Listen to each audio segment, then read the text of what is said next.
Doon doon doon doon doon doon doon doon doon doon doon doon doon. Is this the NBA on ESPN?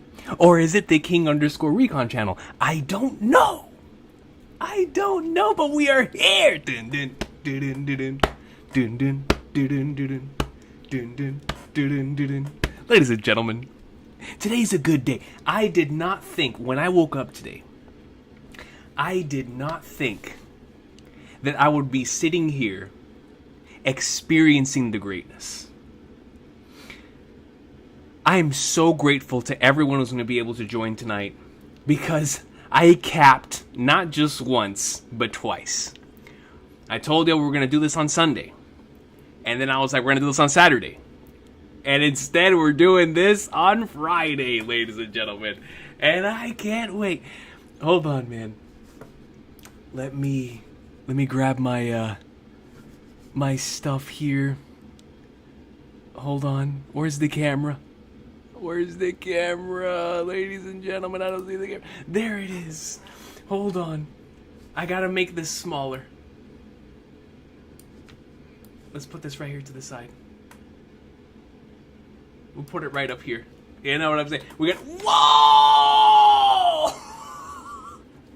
Ali G said, the Los Angeles Lakers aren't the only one who are gonna be feeling the victory tonight.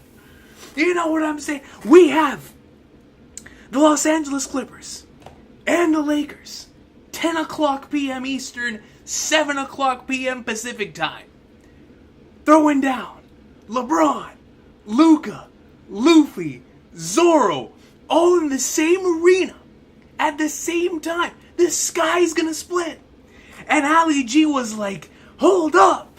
We gotta make sure the sky splits here. We gotta make sure that out of the...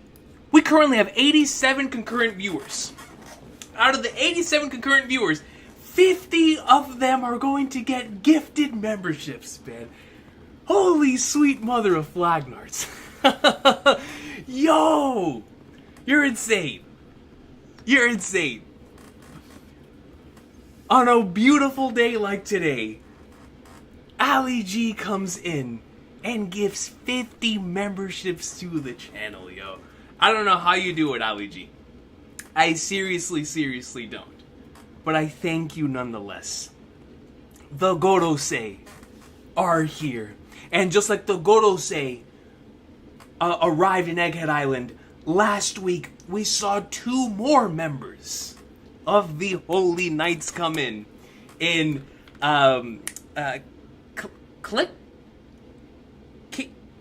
Kieran? It started with a Q or a K. Oh, and the Viz translation was a K. Killing him. That was his name. I call him Jude Bellingham. Killing him and Summers. Killing him and Summers. Summers being, of course, the Frankie Speedo with the hairy legs, and killing him with the spacesuit and the weird dragon design, which looks super cool. Super cool. So now we have Goonko, Shammy Sham Shamrock. By the way, when I went to McDonald's this morning, and I passed by the little thing that's like showing promotional material when I was passing by the store, I saw that it said Shamrock is back. I was like, what you know about Shamrock, Mickey D's? What do you know about Shamrock, man? What y'all know? It wasn't me that said it. They said it. You know? I looked, I did a double take. I was like, wait, what? Apparently it's for like some thing they're bringing back to the menu. But I was like, Shamrock is back. Whoa, Mickey D's is also on the One Piece Greatness. I mean, listen, everyone's on the One Piece Greatness. Everyone should be on the One Piece Greatness. But that caught me off guard. I was like, yo, that's insane. But much love, yo. I truly appreciate, once again, Ali G for coming and gifting 50 memberships to the channel. Even though Ali G, right before I said that, I won't be able to make it, which is insane. Ali G sent a Joy Boy level rope from the past, and that membership message is what arrived here. Let me see if I can pull this up right around here. No, that's too bright. Let's put this like right here. Dude, that thing's gonna make me feel like I'm shining. I should just put it right here. I think that'd be best. Just have it right there. Regardless, hope everybody's doing well. Let me read this message by Josh Pointer, and then please let me know if the audio's good. I've been talking for this whole time. I don't even know if the audio's good. I have no idea if the audio is good. All right, let's go ahead and see here. So Josh Pointer comes in with a 10 and says hashtag Mega, MEGA, Mega, make LBAF great again. Make LBAF great again is insane. In all caps, the chapter we've all been waiting for is right here. What does that mean? Also, let me give you a hidden gem video game, a game called Ashura's Wrath. You know, I need to go back and finish that. I have it on my on the 360 store in the marketplace. I still need to go back and finish that game. It was so much fun. But I definitely need to go back and finish it. That is one of those. It's Ashura's Wrath is kind of like God Hand was on the PS2, where like these extremely beloved cult classics that I've heard nothing but brilliant things for. I most certainly need to do a full playthrough of God Hand as well. But Ashura's Wrath is the other one where I remember playing that for sure. I don't remember where I played it. It had to have been at somebody's house. But I remember seeing how cool that thing was. I just have not finished it and or played it to completion myself. And so I most certainly need to do that. But I have played it. But I'm curious on the chapter we've all been waiting for. Do you mean in regards to just our community or the One Piece community as a whole? I'm curious. Like the King Recon side of the community? Because listen, man, there's a lot of stuff that's very exclusive to to us, you know what I'm saying? But I'm not sure. I'm very curious of what you mean by that. But hashtag Mega is insane. That is insane. I appreciate Josh Pointer. Thank you so much for that. If it's coming in all caps, we already know we're in for some greatness today. Derek Rivia then comes to membership for 18 months and says, good to see you. Pirate Yakuza is a top 5 RGG game. It's been so much fun, Derek Rivia. Unfortunately, I haven't had the opportunity to play it since like Sunday. It was a really busy week over on my end, so I wasn't able to put much into gaming. But from I believe I played for about 5 hours from the last time I saw y'all. And then in that weekend, dude, I love it, man. I love the combat especially. I think Majima's playstyle is super, super dope in this one. I mean, I think Majima's always had like a really cool playstyle, even going back to Yakuza 0. But in this one in particular, there's just something about, once I got like the dual blades, I was like, yo, man, I love the way this thing feels. And so where I left off was I got the ship and I was sailing on the adventure, and we did a couple raids and things of that nature, but that's where I was, and I'm loving it. I'm really, really loving it, so can't wait to get back to that, as well as Monster Hunter. I know Monster Hunter dropped today, so definitely look forward to hopping on that greatness as well. But all love to you, Derek Rivia. Thanks so much for the membership for 18 months, and looking forward to seeing if Pirate Yakuza is a top 5 RGG game. I mean, it's One Piece, it's Yakuza, it has to be. It has to be, you know what I'm saying? So all love to you, Derek. Thank you so much for that. Then CB Maddie comes in with a 5 and says, starting Monster Hunter Worlds and watching Coach react to Peak. Let's go, we're in for a good night. Let's go, CB Maddie. Are you starting Monster Hunter World, the game that came out last gen, or Wilds, the one that just came out? Let me know. Because I put an hour into Monster Hunter Wilds this morning, and I was really, really enjoying it. But I haven't had an opportunity to play since. But it is a super, super, super, super dope game so far, and I'm excited to continue to explore whenever we get things situated. Because man, Monster Hunter is always just such a good time, and I really loved Rise. I mean, obviously, World was a ton of fun, especially playing it with my friends. But Rise was there was just something about the aesthetic about that game that just really pulled me in, and I have that game on 2 different consoles, so much I enjoyed Rise, but that was a fantastic experience. So looking forward to seeing what else Wilds has in store for us. But yeah, CB Maddie got some. You're gonna have LeBron on one TV, the same TV as Luffy, and then you're gonna have me on whatever device you have, and you're gonna have Monster Hunter. So we love to see it. CB Maddie. By the way, if you guys see anything coming up in the background, it's because I have it on ESPN, because I do just in case. You know what I'm saying? If I see LeBron come out there with like a Whitebeard shirt, I'm gonna be like, hold on, I gotta pause the stream. And I see my dog walk on to the camera, talking to, I don't know, Doris Burke, and he's just like, yo, the One Piece is real. It's like, I gotta watch that. You know, I gotta watch it in 4K live to be seen, man. I gotta see it. And so, all love to you, CB Matty. Thank you so much for that. Then Michael Mickles, my boy. Yo, it's good to see you, man. Comes in and gives 5 memberships to the channel. Thank you so much, Michael Mickles. Now we're officially in this stream. Up to 55 new members, and we just started. I really appreciate you. Thank you so much, Michael Mickles, for that, man. Truly, truly appreciate it. Then he comes to membership for 38 months. Do y'all know how insane that is? 38 months. I'm trying to think if I've been subscribed to anything for that length of time, besides, like, something video game related. I know I've been subscribed to PlayStation Plus for God knows how many years. Same thing with Xbox, with their thing. So it's like, I know those far surpass those limits. And Crunchyroll, too. Now, anything else, I'm not sure. I'm not sure. But that's a long membership, bro.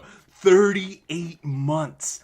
I'm no Ali G, but I hope it helps. Good to see you, King. Michael Mickles, you have no idea, man. You have no idea how much it does help, yo. No matter what it is. Even for the individuals who don't even get the opportunity to attend these streams and just watch the VODs. You have no idea how much every single ounce of anything goes in regards to helping out in so much your perform, yo. You got the fresh cut too? You see it? You see it? What's actually wild about that is I wasn't gonna bring it up because I was like, you know, every time we get a fresh cut, I always come in here and I gotta brag about it, you know, because that's just what I do. But I was like, today, no. Today, it's all about the Lakers' greatness and the One Piece greatness and obviously the chapter. Now the Michael Mickles pointed out, look at the fresh cut, baby. You see it. You see it, man. Luffy belongs in the Bulls red, though, but any One Piece collab is dope. That would have definitely been something. That would have been very on brand, actually, for us over here. So happy for the series getting its recognition. You know, Michael Mickles, that's the first thing I thought of as well. Obviously, when we had the Rams and the Dodgers collaboration, it was crazy for me because obviously baseball, you know, growing up was such a massive thing, even though it doesn't feel like it's that big anymore. Football is obviously huge, but the Rams aren't like the biggest team, right? My Eagles won the Super Bowl, by the way. My Eagles won the Super Bowl. But the Rams are like the most well-known team. So obviously, even though the collaboration was super cool, it's not like everyone's eyes are on the brand. We're talking about the Los Angeles Lakers, man. This is the equivalent of like One Piece doing a collaboration with Real Madrid. You know what I'm saying? Like, I mean, that'd probably get more eyes on the product. But it's like those worldwide recognized brands that everyone knows. And so for One Piece to have a collaboration with the Los Angeles Lakers, the biggest brand in basketball, it's insane to me, man. Like, this, like, bro, we're gonna have Ichiro Oda's masterpiece in the same arena as that Jerry West built, that Elgin Baylor built, that Wilt Chamberlain built, that Kareem built, that Magic built, that Kobe built, that Shaq built. It's like, dude, this is insane, man. And it's just, especially now that we're in the midst of Luka and LeBron season. Obviously, everybody wants to tune in and seeing how that's going. The game in Dallas was a ton of, well, technically it was in LA, but they were facing against Dallas was a super fun thing too, just to see how that would play out, right? And obviously they played yesterday. I didn't get a chance to watch it, but they played yesterday too. So it's just all eyes are on them right now after the trade, and for the One Piece greatness to be collabed with something like that, a worldwide recognized brand, after the way that it had its rough start here in the United States. After the 4Kids dub, obviously, and even without the 4Kids dub, just individuals looking at the art style and being like, I don't really want to experience that. And for me as a longtime fan to go from seeing that, from it not necessarily being the bastard child of the big three, but the one that I knew the least amount of people that were into it, right? That's why I created the YouTube channel, because I barely knew anyone that was into it, right? And the individuals that I did know were into it, I was about to split off from, because that was right after I graduated.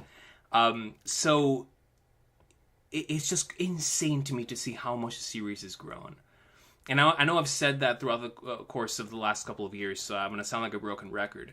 But because I'm such a massive sports guy that watches a lot of this stuff and has been following it since I came out of the womb, to see something like a Lakers One Piece collab, to me, is an extremely, extremely special thing, man. And it just goes to show that it's not just One Piece that is reaching this level of world recognition, but it's also anime in general that's like really, really popping off, man. It's so cool. It's so cool. And so all love, obviously, to One Piece and the collaboration, man. But all love to you, Michael Michelzio. Thank you so much for stopping by, for the memberships, and for the flipping 38 months, bro. 3 years, man. All love to you, dude. Speak123, shout out to my boy. Comes in with a 2 and says, Showtime Straw Hats. Yo, you know what I need Luffy to do? I just need him to hit at one point here at LBAF, just hit a no-look pass. You know what I'm saying? It's for good old time's sake. In fast break, either to Zoro or to Sanji. Whoosh. The no-look pass. He could even pass the key.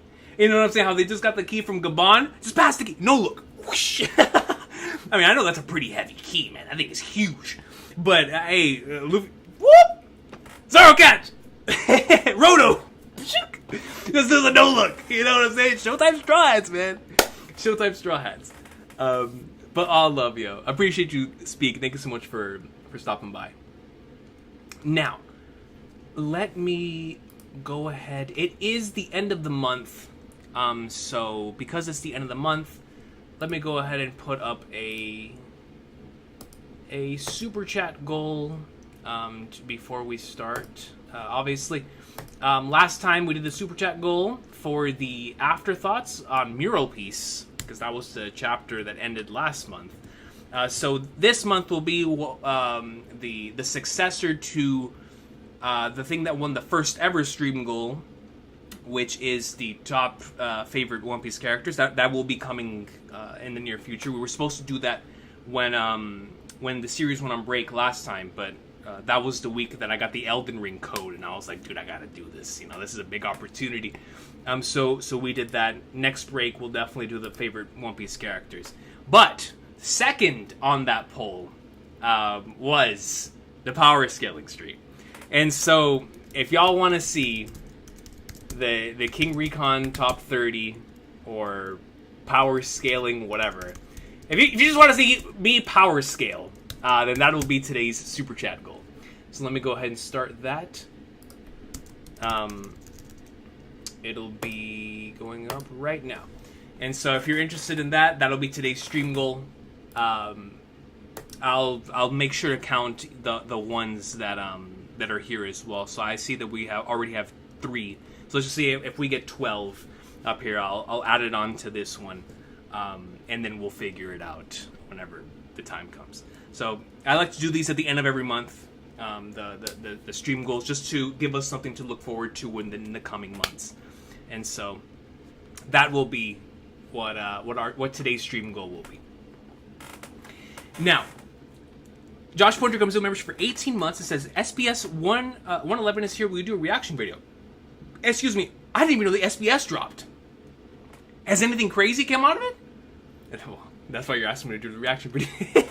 Yo, honestly, I'm not going to be here this weekend. Like I was saying earlier, Josh Pointer, I'm here. I'm literally stopping by here, and I'm heading off once again tomorrow.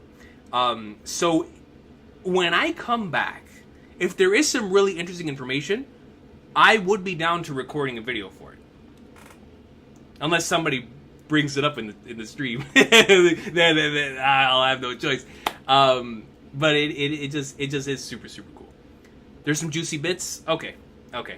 So let me know. Let me know if it would be worth a reaction video when we get back. Unless, like I said, somebody brings it up later on. So, super, super dope stuff. Speaking of volumes, though, before we get into I just got a Sabo Bondi Rush ad. Oh, that's fire. Did they add Sabo from the Reverie? Is that the character they added to Bondi Rush? Sabo from the Reverie? Speaking of that, though, today, ladies and gentlemen, while out and about, I went to a Barnes & Noble that I never went to before. Because like I said, I was not supposed to be home. So, when I reached this Barnes & Noble, I was like, okay, let's see if I can find anything. Because like I told you, I don't know if it was last week or the week before, but I'm always in the hunt for One Piece volumes that I don't have, right?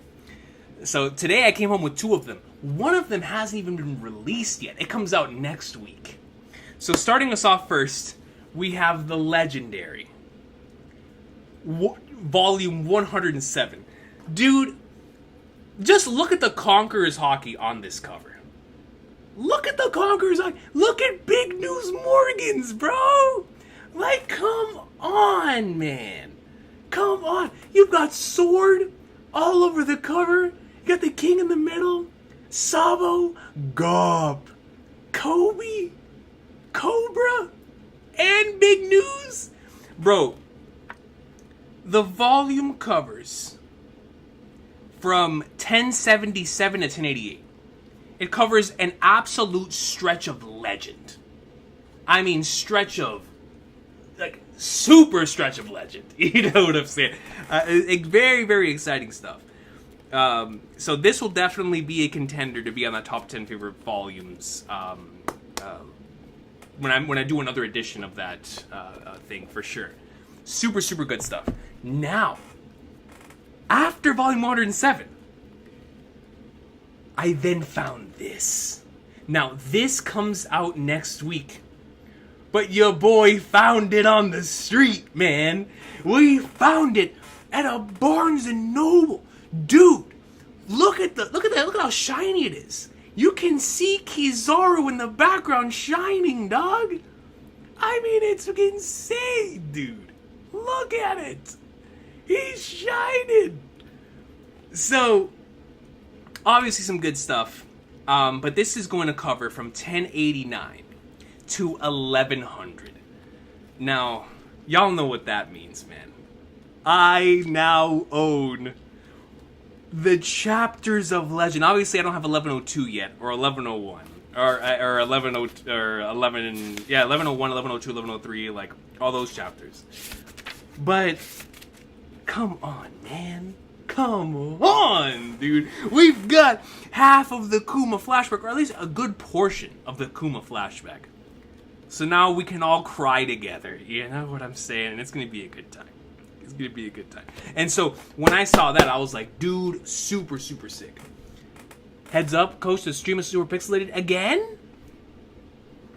What am I doing wrong? Is it because I had the Lakers pickup?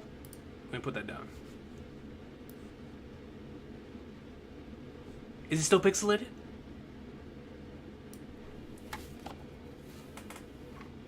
No! I went to a Barnes & Noble today. Gustav and D. That I'd never been to before. Because I was not supposed to be here. So I was in a place where I never go to. Right? Because we were planning on staying the night.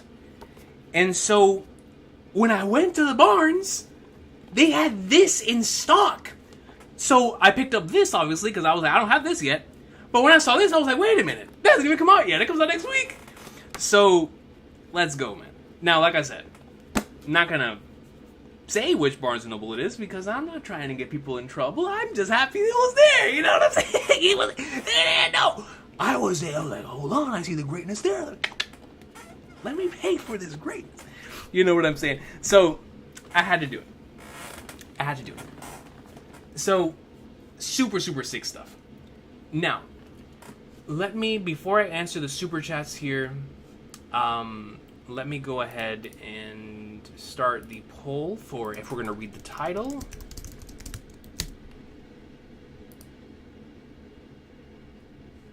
And then we are going to, after that, I suppose we will, then we'll get into the chapter. But before that, Duzzy comes in with a 2 and says, hope to hear what you think of Shinobi Undercover. Shinobi Undercover. Oh, Shinobi Undercover. Why does that sound so familiar? Shinobi Undercover.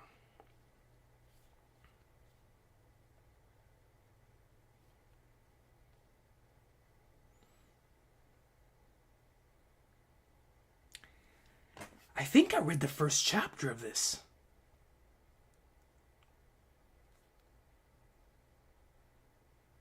Either way, it's on the app. So we'll definitely be giving this a shot. Oh no, I don't think I've read this. I just looked at the first 2 pages. I don't think I have read this. Ninjas? Gonna give me some Naruto? I'm down. Does he? I'll keep you. I'll keep you updated.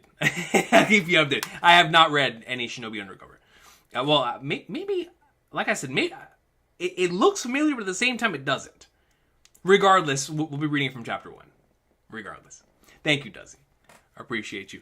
And then Alex Z comes in with the last super chat before we get into the chapter with a 27 SVK. It says thoughts on the volume 111 cover. Volume 111, is that the Elbaf cover? I know I saw a cover before I got off social media this week. Luca, is anybody wearing a Whitebeard shirt? Can we get mud? But if is 111 the Elbaf cover? If 111 is the Elbaf cover, then I thought it was awesome.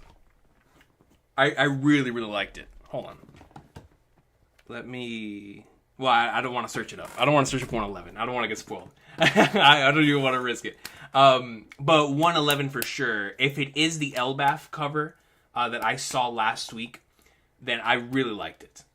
I was like, yo, I love the colors. I love the way that the Strats look. I love Luffy with the coat. Obviously, it looks super sick. Loki in the background looks nasty. I was like, dude, pink hair Loki appreciators get behind me. Yo, insane. Absolutely insane. Like, Loki just looks so cool. He just looks so flipping cool on the cover. But like I said, I love the color scheme. It was very Germa, honestly. Very Germa. You know, everybody felt it super color-coded from Nami to Zoro to Luffy. If I am thinking of that same cover. And I do believe I am. And so, an awesome one. It is a Lab Buff cover? Okay, cool. Kenny! What's good, bro? What is good, brother? Pizza with ramen. Yeah, that's definitely the that is what's on that cover, right?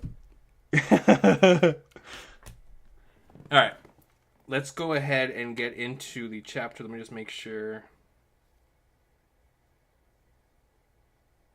that we're good to go. Because, ladies and gentlemen, there's 6 minutes and 55 seconds until the tip-off of the battle in Los Angeles. But over here, in the King Recon household, we are still continuing the wonderful battle over on Elbaf. Because, ladies and gentlemen, where we left off last week was on some crazy stuff. It was some crazy stuff, ladies and gentlemen. Because let me tell you something, bro. It's super, like, what I love so much about this arc so far is how it's captured so much of what makes a series so special, but so much of what makes it so funny as well. Like, I just love the fact not even the Holy Knights can escape the classic Oda comedy. And it just, I love it.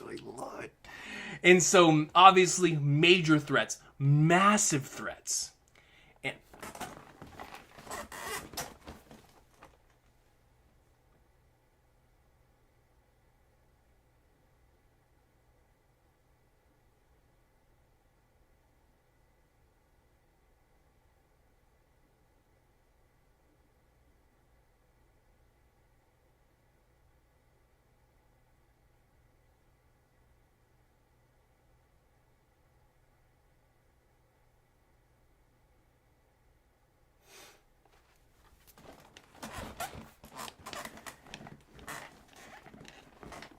Yeet! I even see true roofers in the chat. Oh, that's how I know we're about to cook. That's how I know we're about to cook. Ladies and gentlemen, Joaquin, another member of the Gorosei, has come in and gifted another 50 memberships to the channel. That is, we are 38 minutes into this stream, and that is 105 gifted memberships. I have to say, man, I have to say, if there are individuals that are in this chat that still have not received your memberships, don't blame anybody in this community. You blame Google, alright? Blame YouTube. Because listen, man, this community has shown out tonight.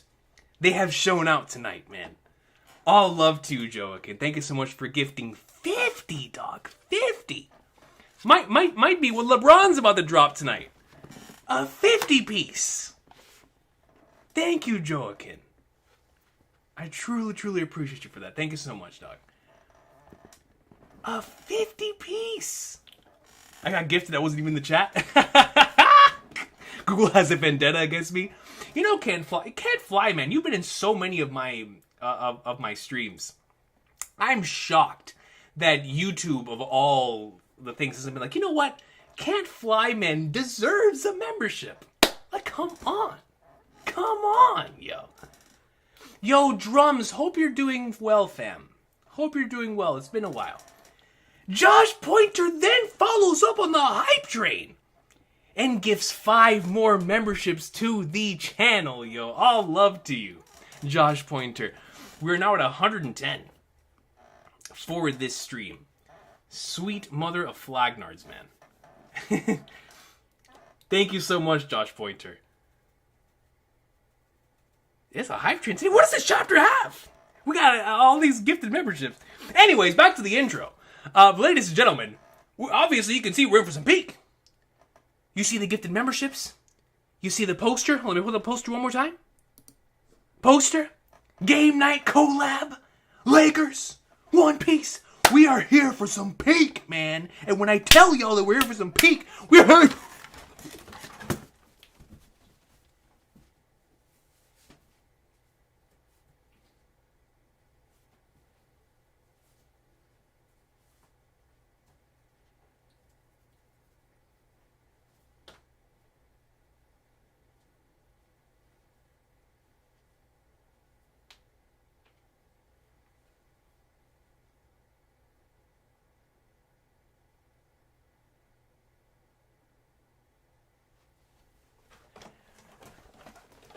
Bro, y'all keep going. I'm going to be able to afford going to the Laker game. Bro, if this keeps going, I'm going to have a front row seat.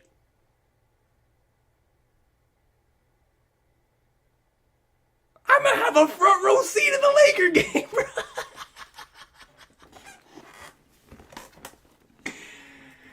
Yo, man. What is going on, ladies and gentlemen? I don't know. I don't know, man. I don't know what's happening. I don't know what's happening. But I'll tell you what. Joaquin, the Gorosei, comes in and doesn't drop just 150. He drops 250s. He's like, yo, I know Tatum was going off tonight. I know Donovan Mitchell was going off tonight. But I gotta ensure that Luka and LeBron get a piece of the 50 as well, yo. All love to you, Joaquin, for gifting 100 members to the channel, ladies and gentlemen. 100. 100. Truly appreciate you. Thank you so much, Joaquin. Going through a really rough patch, but could be worse. Hope you're well. I'll be praying for you, Drums. We're praying for you, yo. Hoping for nothing but the best for you in this situation, dog. Seriously, hope you come out on the other side better as a result. But I truly hope you're well, yo. I truly hope that it gets better, I should say. All love to you, my brother. All right, man. Now, let's see. Let's see if we can get through the intro. Ladies and gentlemen, we're here today to read the latest installment in that Elbaf greatness, coming off of an awesome chapter last week with the Luffy and Zoro versus Gabon greatness. We had the Holy Knights come up in like swimwear, and now with this game that Shamrock wants to start off, are we about to have a real-life monster hunter within the One Piece verse, or are we about to have a classic Skypiea-esque game from like the NL survival game that he had going on? I'm not sure, man, but what I'm here to tell you is we are here for some beef. Because like McDonald's told me this morning when I drove by it, Shamrock is back. And because Shamrock is back, the Shamrock Shake is here. You better believe that we are as well. The LA Clippers and the Lakers are about to play. And while their game is going on, while they are celebrating One Piece Night, we are also celebrating it here on this channel because, ladies and gentlemen, it is time for Chapter 1141. That's the chapter we're on, right? Yes, 1141 of the best-selling manga in history. Like I said last week, we're celebrating the 100 chapter anniversary of when we switched over from pre-recorded reactions to live reactions.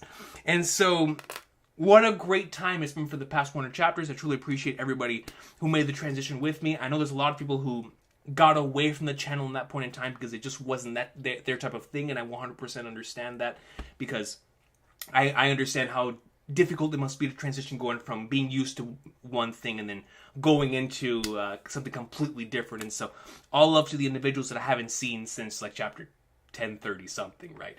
But to those of you who have been here throughout the streams for the past 100 or so chapters, all love to y'all.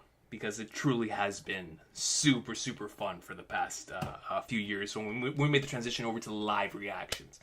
But man, let's fucking get it, dude. Latest chapter, the one, the only. One!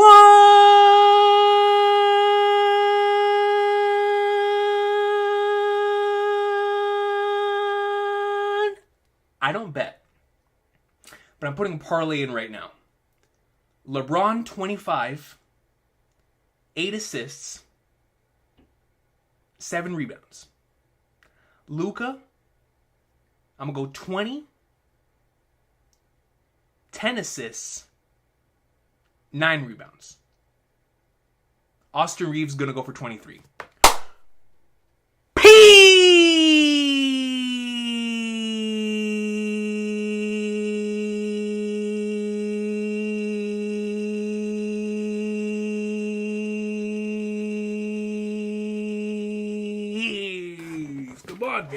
They gotta show out. The Clippers are winning by 6. Let's read the chapter. Let's read the chapter. Okay. Let me see. I feel like One Piece hasn't had a color spread in a couple chapters. Yo, the Akane Banashi color spread last week meant something to me, man. It really, really did. But hey, lazy muffins, that's why you can't go wrong with the average. You can't go wrong with the average. Like I said, I don't even bet. I don't even bet. But that's just all reliable. Braun is gonna put up 25, 8, 7. He's been doing that since he came out the womb.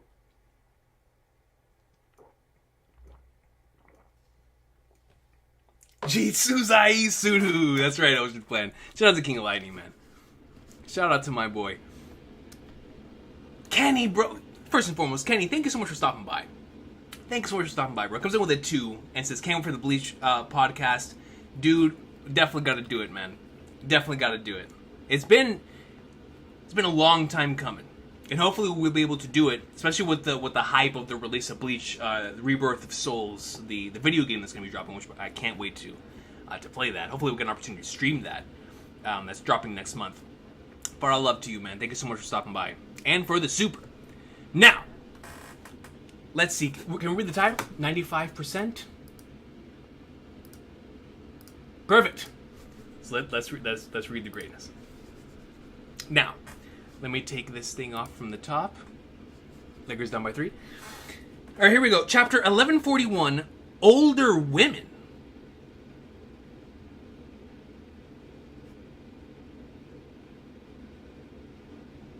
I'm trying to hold it in.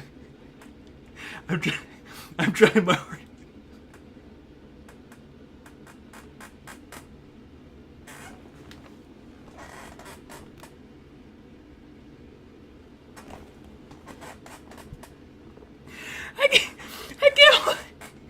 I can't hold it in. I don't know. Why is the chapter titled?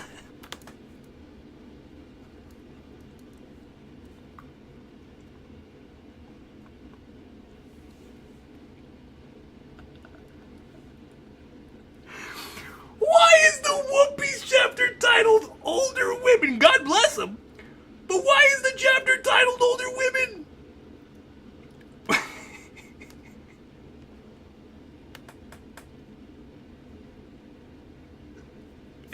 Hey, man! I'll tell you what, bro. I'll tell you what. Since we left Wano, Oda just he's gone so far off the deep end in regards to displaying certain things in his series that it's just like, man, I will just title it. We'll just title it. Who cares? And God bless him. We in MILF Piece is in MILF Piece? MILF Piece is insane.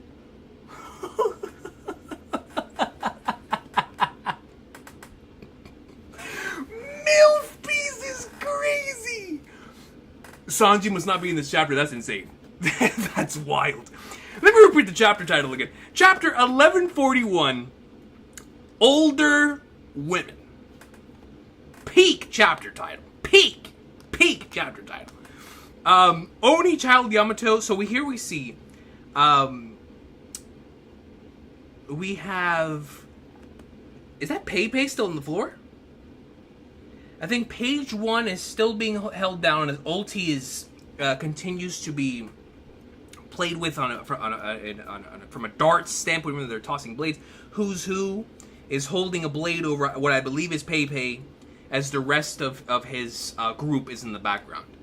And so we have ulti right here, and then it looks like we're seeing it just from a different perspective now in comparison. Although it definitely does look like page 1 took a considerable amount of damage, which means page 1 at the very least was fighting back, which is what I was hoping for. So page 1 started to fight back. Who's Who takes takes the situation over there, and then of course ulti is left to see this without being able to do a single thing. So Oni Child Yamato and the Holy Inari Shrine Pilgrimage, volume 27, can't hold back the tears of frustration. As we see here, this has been now that we're on volume 27, this has been a pretty long cover series. It actually makes me extremely excited to see how this is going to conclude, considering by the time that happens, we may be due for an around the world section that takes us back to a Wano, right? Which would be extremely interesting, considering that what we've been seeing here within the cover story. It reminds me of what was happening with Kuzan and the Blackbeard Pirates. While that was cooking in the background during the beginning of Egghead, right? So, very, very exciting stuff there. Regardless, chapter 1141, Older Women. I can't wait to see what that means in context. What does that mean in context? Just when I wrote them off, Pizza Hut. Just when I wrote them off, Pizza Hut steps up their corporate game? A ramen pizza? Yum, oh, that's what y'all were talking about in chat. A ramen pizza. I thought you were talking about something in my volume. A ramen pizza. So Oda's a Pizza Hut fan. So not only is Code Geass, for the Code Geass fans out there, not only is Code Geass a Pizza Hut ad, it's a 50 episode Pizza Hut ad, but now Ichiro Oda, in his author comment, is leaving behind a Pizza Hut ad. Yo, man. People need to start hiring this dude. He knows how to promote. He knows how to promote, man. My brother's a massive fan of Pizza Hut, so I know he'll be laughing once I show him that. Anyways, let's read a chapter titled Older Women, shall we? I'm looking forward to seeing what's in here. And we start off with Nami and Roto. What a waste. We've been trekking. I was about to say teching. We've been teching through. Shout out to my dog Teching, making it into the One Piece manga. What a waste. We've been trekking through this massive castle all day. And we don't even have a single giant diamond pearl Pokemon? Diamond and Pearl? Totodile coming back to my starting lineup in the next one? And we don't even have a single giant diamond pearl or piece of gold to show for it. Namitaso, you really shouldn't say such things out loud. It's not like I care about this Loki monster, you know. Loki? Giant diamond? Oh, it's nothing to worry about, pal. It's nothing to worry about, pal. He sounds like Detective Gumshoe. Just lay back and get some rest. Namitaso, can you maybe tone it down a bit? Where's all the treasure? Namitaso. Nami, you keep talking about that treasure, dog. Treasure Tree Tour Group. Wait, I'm not ready to move on. So Nami's here with Roto. She's causing a big scene, talking about not caring about Loki, stating that she doesn't have the treasure. So it's as if she was trying to distract away from something else, which is very, very interesting. I wonder what that means.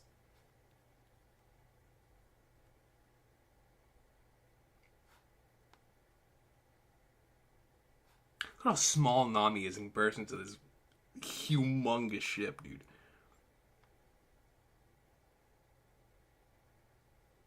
We'll come back to that. Treasure Tree Tour Group. Ain't surprising, but there's a hell of a lot to take in here. It's incredible. It's Frankie. To summarize, we basically live on the tree's enormous branches. Ripley's Believe It or Not! Now I know what the chapter is titled. Now I know why the chapter is titled what it is.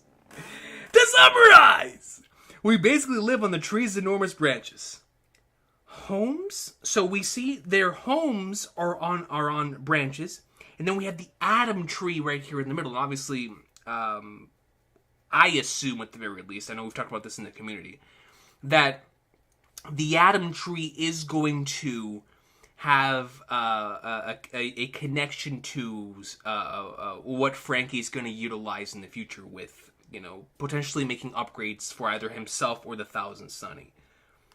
So very interesting to have this conversation taking place before him. So their houses take place on the branch, or their houses are placed on the branches here, which is always super cool. To see the way that certain civilizations differ from others within the One Piece world. It reminds me of the first time I saw Zoe, and how fascinated I was, just seeing how the Minks lived there. Now we're seeing that these homes are actually on top of branches. Each one has a long and rich history of its own. So each of the enormous branches has a long and rich history of their own. Wow, and that one? So you see another one here, but it looks like it's been cut. That branch was where Haugen village used to be. Haugen. Lightning struck it one day and it went up in flames. It had gotten too dry and old, so there was no way to put it out. Lightning struck. I don't gotta say it. I don't gotta say it. Y'all know what I'm about to say.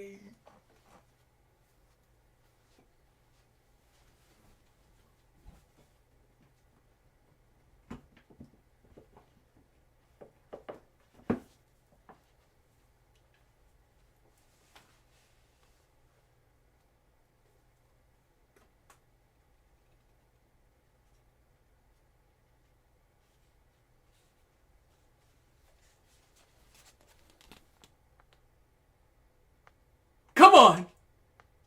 Come on! Come on! Look at it! Look at it, ladies and gentlemen! It's right there! You can't avoid it! The prime text states, light...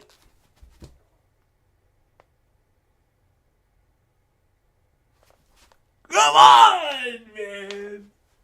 Come on. Alright. That's all I'm saying.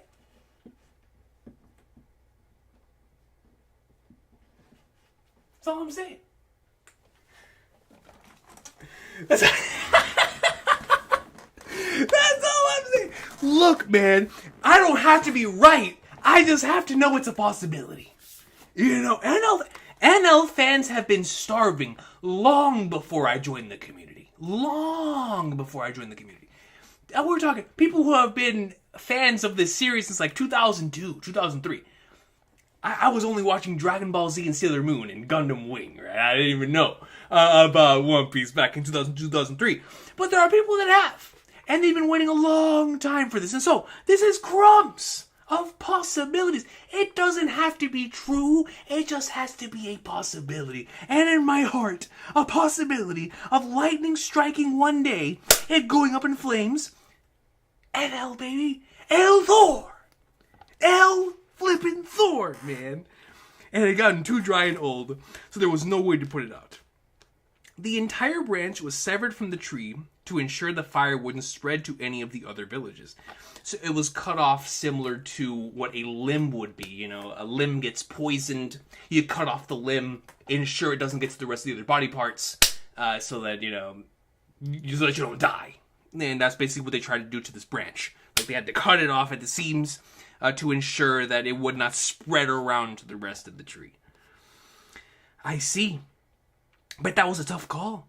I guess even atom trees aren't immune to time, and there's the concept of time again. We've seen how LBAF has been consistent with how it's been handling its themes of war, how it's been handling certain consistent... The ways it's consistently been calling back to creation, whether it be exploring it through religion and or creation myths, which is also an extremely interesting thing that's been consistent throughout the entire arc. Also the way about the difference in class conflict, and not even just class conflict, but generational conflict, right? Between how the old generation and the new generation see things. That's been very consistent throughout the course of this arc. But also at the forefront have been dreams and time. And so now we're seeing Frankie bring up the reality of not even these ancient giant trees are immune to time. Eventually, the Grim Reaper is going to show up for every living thing.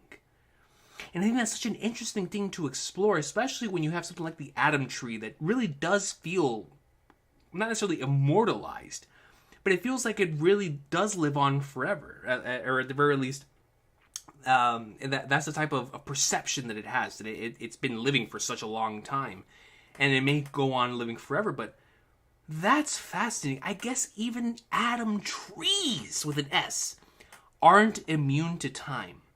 That's Elbaf's biggest weakness, fire and lightning. This dude Oda's in his Pokemon bag, brother. Fire and lightning being Elbaf's biggest weakness is fascinating. So anybody who knows that will naturally want to utilize that against them.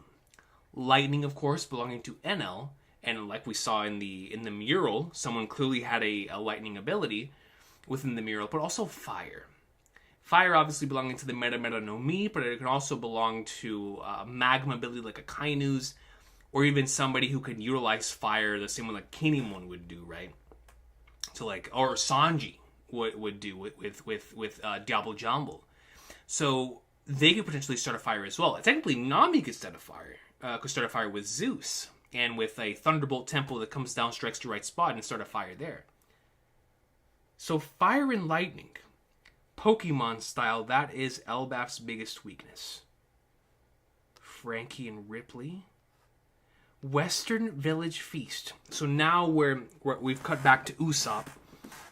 Because like I haven't seen him in a while. Where'd you sneak off to, Nami? So Nami's made her way to Usopp. I haven't seen Luffy or Zoro anywhere either. Oh, that's right, because Luffy and Zoro have... It's just Luffy and Zoro heading over to Loki, bro. They're probably just... Oh, but that's... Dang. So what does that mean when the Holy Knights show up? That's gotta have some sort of implication. I haven't seen Luffy or Zoro anywhere either. They're probably just exploring. That's right, good thinking. Woo! Jarl! Oh. You know, I have a lot of favorite duos in One Piece. But y'all know how much I love the duo of Nami and Usopp, man. So we have the Nami and Usopp duo here. Jarl, you've got to meet our genius navigator. Oh, that's beautiful. Usopp, that's flippin' beautiful, man. Oh, ain't she a beauty? Hi, you pervy old man, is she your type? Boshasha. My type? Honestly, I'm into older women. I knew the chapter title was gonna be something. And it's the elder Jarl who says it. It's the dude who's like 100-something years who says it. But you know what? And I'm bringing the mic close to this. God bless him. He's a good man. He's a good man. You know, he's a good man. He's a good man. I repeat one more time. Boshasha. My type, huh? Honestly, I'm into older women. Elder Jarl. He has a vision, a clear vision, and he's executing it. You're the oldest guy in the world. There's no way you'll find a woman like that. Is this going to have any type of implications for what's going to happen in the future? So, Usopp comes in, smacks the flagnards out of the sword in his head. Elder Jarl! Jarl is just like me for real. Bro, it's just crazy. He really did. Quag too, but that's what I love about One Piece, right? That really is. It's to be able to take the silliest gag in your chapter and make it a chapter title. It makes it unpredictable because some chapter titles are extremely insane, right? Like, you'll have super spoiler heavy chapter titles that are like, oh, let's go. Craziness. Other chapters make you think, right? Other chapter titles, like, what in the flying thunders does that mean? But then there's other chapter titles where you just look at it and you're like, what? Like today's chapter. And then when you see it, it's like, One Piece is still so heavy on the comedic side that when you see the way it connects to a chapter title like that, it at the very least puts my heart at ease. Like, this series, even deep within its final saga, has never strayed away from its roots. And it's just a super, super cool thing. Hilarious scene. Hilarious scene. You're the oldest guy in the world. It's like, brother, who are we going to find older than you? Usopp, keep your mitts off the elder's sword. And that's Hadrudin. Oh no, that's Dory. I thought that was Hadrudin for a sec. My bad. I was looking at the helmet. Shut up, Dory. Hey, anyone want to try pulling out Excalibur? Excalibur? Don't. The blood loss will kill him. Brooke. I was wondering. I was like, who's playing the guitar? It's Brooke. Oh my, he's so drunk. Look who's talking. This man is buzzed out of his mind. I guess it can't be helped, though. This was his dream, making it all the way here. This was his dream once again. The concept of dream is being brought up within Elbaf. What does a dream mean? What does a dream mean to a person? Just making it to this island is what Nami considers to be Usopp's dream. Making it to Elbaf, surviving the Grand Line in the New World to the point to where he could make it to the land of which belonged to the warriors he looked up to so much. Because it truly was. We saw how much Usopp started to change after Arlong Park. But it truly was after Little Garden. And then he had that legendary moment in Alabasta. That you started to see the inklings of the Usopp that we know and love, right? And it truly started coming from the core of Little Garden, right? So, for Nami to say that is not only extremely beautiful in character, her realizing the importance of this moment for Usopp, but it's also an indication of what this series is. The journey. making it to this island is something worthy of dreaming. This is his Laugh Tale. Luffy, of course, wants to make it to Laugh Tale to claim the One Piece, stepping stone towards the dream, become king of the pirates. That's what Luffy wants to go find Laugh Tale. Usopp wants to find Elbaf because he wants to be a brave warrior of the sea. And to him, the bravest warriors of the sea are the legends of Elbaf. Is Dory, Brogy, and anybody else who shares that same type of mindset. And so I think that is so incredibly beautiful for us to go back to this being a pirate manga once again. And for reaching an island filled with individuals that you look up to being someone's dream. Once again, very thematically coherent what we've seen so far within this arc. But because it's coming from Nami, and because of this connection between Nami and Usopp, I really, really love that. I do, man. I think it's really powerful. It showcases the beauty of adventure. It showcases that through all the trials and tribulations that they went through, he made it, man. It's what made when we first arrived on Elbaf, and we got to the Luffy and Usopp seeing the spread of like the first time we actually saw Elbaf in its inside, right? Because obviously we got the double page spread outside of what it looked like, but seeing the two of them enter together in 1132, that was really emotional for me because of this very same reason. But for Nami to point it out in this way of like, this is his dream, it just goes to show that we've been talking and speculating on Usopp potentially fulfilling his dream here. Him becoming a brave warrior of the sea by the time this arc ends. And this might be an indication towards that.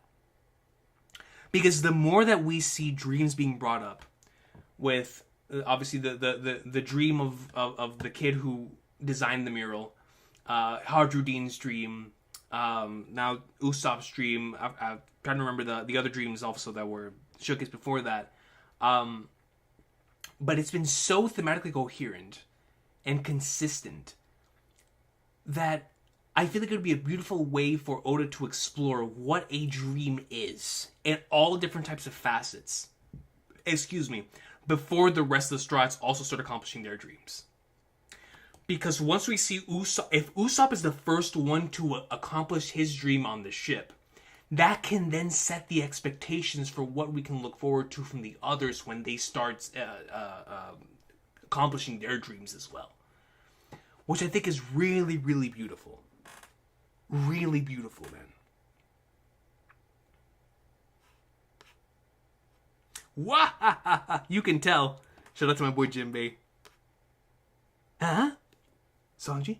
Something's off? Where's Gerd-chan? What happened to Gerd? So Sanji can't find Gerd.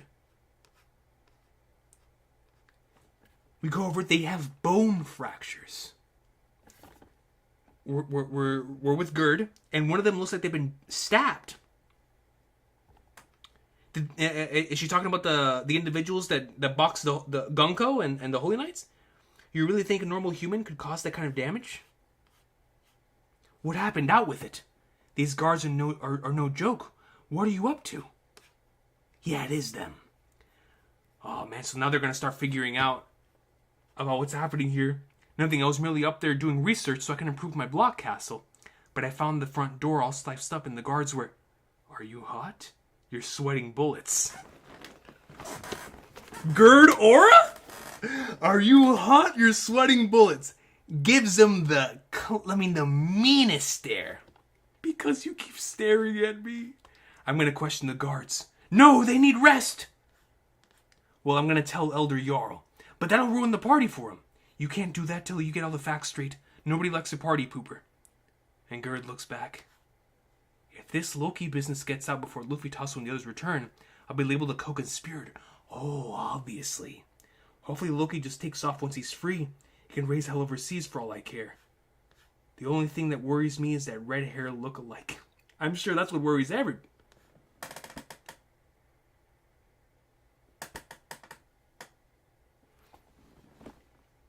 Gerd? Someone's in the background with a massive axe. It is Gerd. Spill, you know something, don't you? And so, decks the flagnards out of Roto. Gerd with a massive axe comes in and just annihilates Roto, dude. Poor Roto. Poor Roto. Very on brand for the title of the chapter, by the way. Very on brand for the title of the chapter. But Gerd comes in and says, "No, I'm gonna get answers out of you today, son." So I'm sure now Roto's gonna break, and she's gonna find out. So how is that gonna... how is that going to interfere with what's currently going down with what's happening in the party first and foremost? Because they've got to get this information. And obviously Luffy and Zoro, who are heading over to Loki. The red-haired look-alike, man. So obviously Roto shook about Shamrock. I mean, who wouldn't be shook about Shamrock? Double spread. Realm of the Dead. It's time.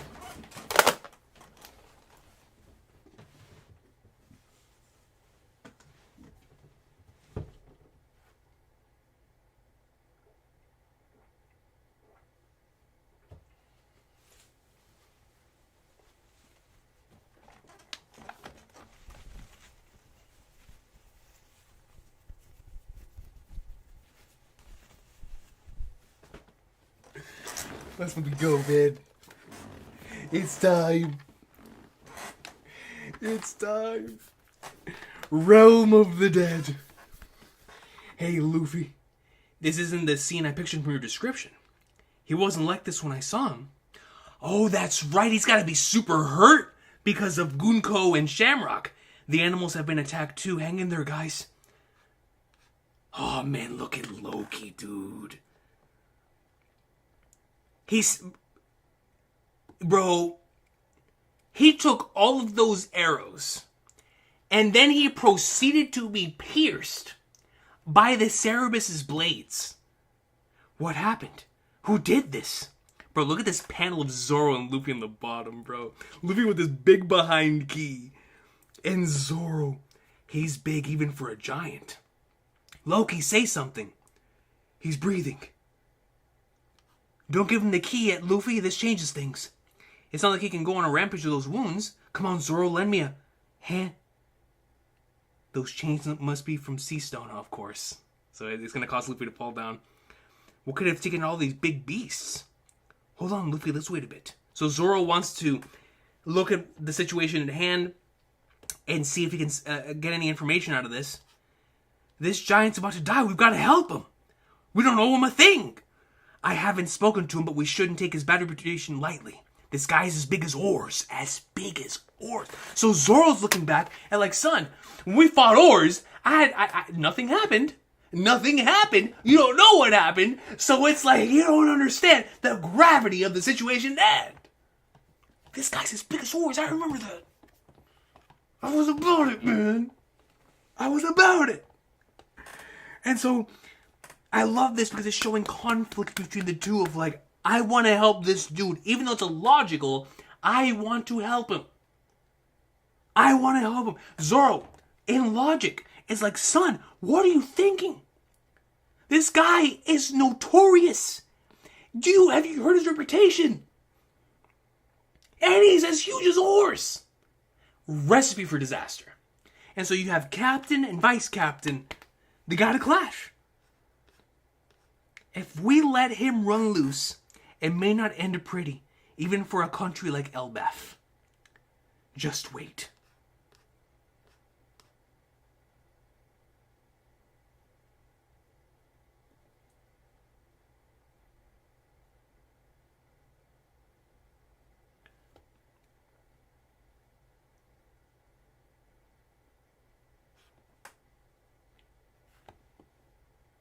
Is it just me?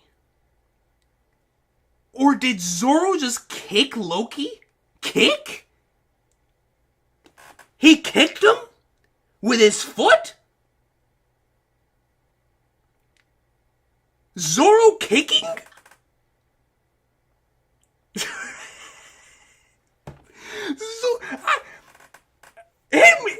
Him attacking Loki, I understand. A kick? This man is kicking Loki, bro. He kicked. He used the Sanji kick. That's about as surprising as the mural, dude. That's about Zoro using a kick. He kicks the Flagnards out of Loki. Whoa, what the heck, Zoro? This chapter is comedic gold, man. From the Jarl, the drunk Usopp, to Gerd. This chapter is comedy gold, man. Now we have Zoro using Diablo Jumble here. What the heck, Zoro? Loki looks up. Yeah! You know he felt that. Okay, so... Yeet! So Zoro has a foot of steel as well, man. Seems those bloody wounds are definitely the real deal. So he's not faking. He had to kick the Flagnards out of him just to see if he wasn't faking it. Dang, man. What the heck? Oh, that's his mouth. And he flops over. He's dead. Luffy like he died. Zoro, what'd you do? If he is dead, that was simply his fate. Zoro, you can be a real jerk. Fine, I'll go along with unlocking him. But let's leave some sea stone around one of his legs. We can talk it out more once he regains consciousness. Alright, then let's go fetch Chopper. The library is way too far away. I'll bet we'll find a Dr. Parting back at the village, though. So... This man Luffy said he's dead. But Zoro's response to that is so fire. He's like, yo, then that was simply his fate. And of course, goes along with it now. Like, yo, I mean, hopefully we can get to Chopper. But he's like, well, if we can't get to Chopper, hopefully we can find a doctor back at the village. If they find out we freed Loki, they'll banish us, won't they? Then we'll be banished. We've got no choice. I'm gonna go call a doctor. Luffy's like, I don't care. I'll risk getting banished. We should stock up on meat too, right? Knowing you won't be at your best if you don't eat. There's plenty of meat over there. No, wait, don't even joke about something like that. Over at the animals. Those guys are my buddies! I could just go hunting in the mountains later. Monster Hunter? Meat's meat, isn't it? Meat's meat. Anyone who becomes my friend is off the menu. I really like that. I love that. Zoro's like, listen, man, any animal can be used for food. And Luffy's like, no, certain animals can be used for food. Certain animals. Not my friends. Certain animals can be used for food. Alright, my bad. Let's find a doctor first.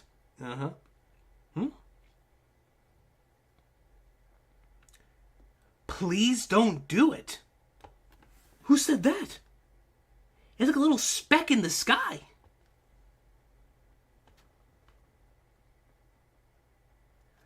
Please don't do it.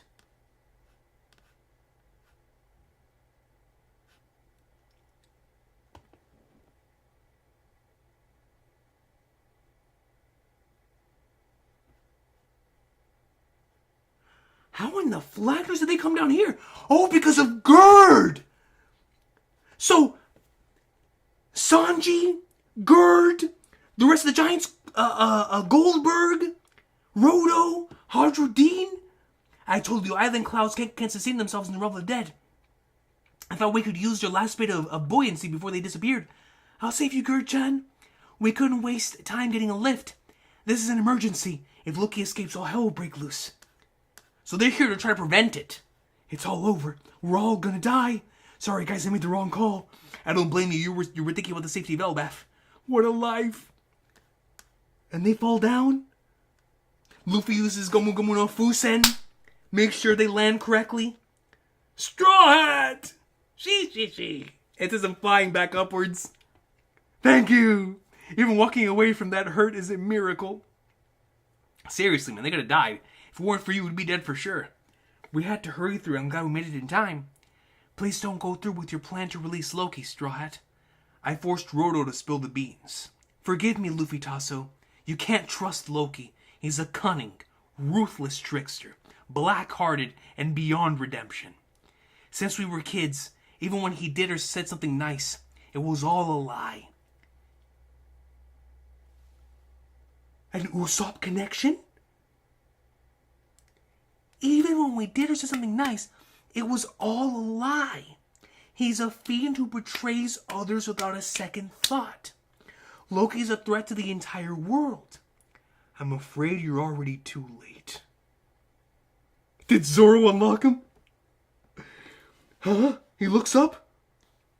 Loki! Let's go.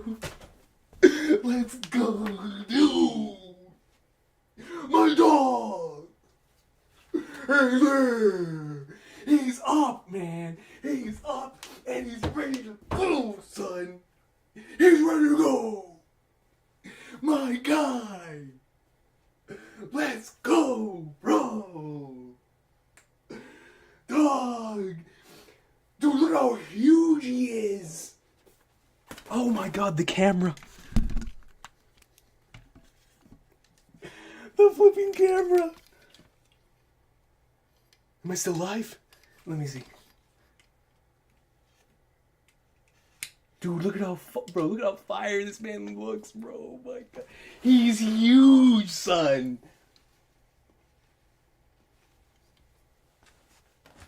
Oh my god. My boy is free. Yo, free Loki 2025 ended up being a reality, man. Let's go, son.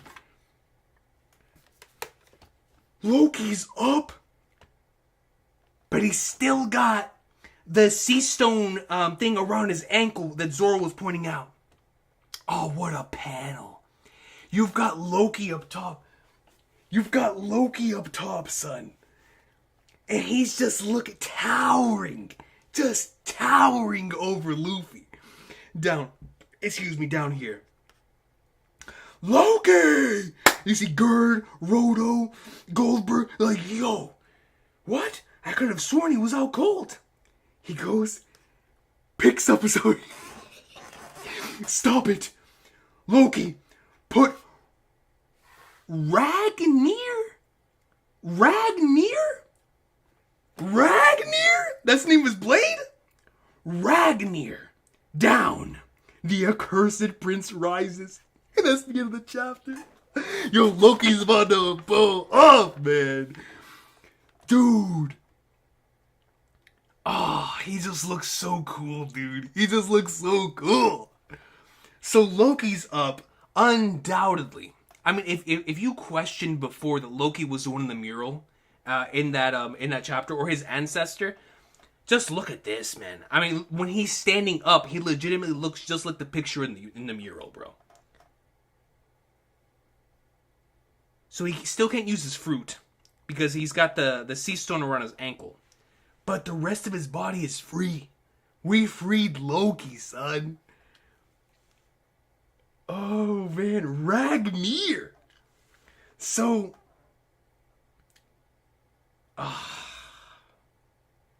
Come on, man. So we freed him. What a wonderfully paced chapter, by the way. It just, I loved it. It was such a One Piece chapter. I mean, comedy from the start, hilarious beginning, really interesting lore to follow that. Elbaf's weakness. We got some great comedy with the Jarl, older women. God bless them. Brooke, drunk Usopp, the Dream. Then there was Gerd with Roto. And that immediately leads into Luffy, Zoro, and Loki, which was a very interesting side of this arc, the conflict between the two. Zoro eventually succumbing to Luffy once he was seeing what he was doing. Zoro even utilized Sanji's kicks here. Just really cool interactions between Luffy, Zoro, and Loki. And then Gerd and them come down. They try to stop him. But look at who's up, rising up like he's the Undertaker, son. Yo, looking raw, dude. And he picks up his weapon and is ready to box. Great chapter, man. Great chapter. Just such a One Piece chapter. You know, so much great comedy. In a chapter titled Older Women. Who would have thought this would have been the chapter where Loki was freed? Just look at this. Ah, oh, come on, man. Beautiful. This is definitely one of the panels of the arc so far. Mural, obviously number 1, and then there's a fighting spot for number 2. This is one of the best for that number 2 spot. Definitely a contender. What a powerful image. Luffy, the individual who now has to bear the consequences of having set free this madman. Having set free this individual who has this horrible reputation. Whether the reputation is going to end up living up to the reality, because it's One Piece, we have no idea, right? It could be a lot of misinformation. Obviously, there's a deeper story to all of it. But the fact remains that Loki's up and he's ready to put in some work. He's had enough. He's had enough, man. And we're going to start going in. And so I can't wait for next chapter, because I'm going to assume what's going to happen next chapter. He's going to pick up Ragnar. Luffy and Zoro are going to have to stop him. Because if not, he's going to go crazy. And then seeing how that ends up going about, whether Loki continues past them to go back to the village, freed, and goes up in like swimwear. I don't know what that leads to. How will Gerd and the rest of the squad look at Luffy and Zoro now that they've ended up freeing Loki, especially if Loki goes out and damages a lot of stuff, right? So this is going to change the entire perplexion of the arc. This has been the moment. Now I see what Josh Pointer was talking about this being the moment we've been waiting for. It is, because this is truly the moment where the conflict is going to truly start to shape itself, right? Because now we're going to have to understand that how all of these characters are going to react to this. Because obviously Luffy and Zoro doing this is going to have severe repercussions when this information reaches the rest of the individual on the island. Once it reaches the people at the party, how are they going to react to individuals of the Straw Hats having freed this dangerous menace? Right? So are they going to turn on the Straw Hats? They're going to turn on those individuals there. Then we also have to deal with the Holy Knights on top of all of that. So it's like we've got to deal with the individuals who are against our own ideology, which are the individuals that, of course, have been so nice and provided so much hospitality to us for us up until this point. But now with Luffy freeing Loki, as this chapter was implying, is that they might banish them. Like, they're not going to go along with this. So I'm just so excited for that potential conflict with the citizens of Elbaf. How Loki and Luffy and Zoro potentially might have a clash next chapter. Loki, man. I can't wait to see what you got cooking. You just look so cool, dude. Fun chapter, man. Extremely fun chapter. Loki looks like a Yeti cool brother. Ragnar closing up, yeah, for real, right? My boy Ragnar. So cool. So, Quag 2 brings up a fantastic point. Before I read the supers, Quag 2 brings up a great point. Lola might be the bravest character in this series to reject this man. Look at him. Just look at him. And Lola rejected him, knowing full well what was coming. Lola? Yo, man. That's a great point, Quag 2. That's a great point. I love this panel, man. I really do. I did not think Loki was going to be freed this early. I thought that Luffy and Zoro were going to run into something that was going to stop them from utilizing the key.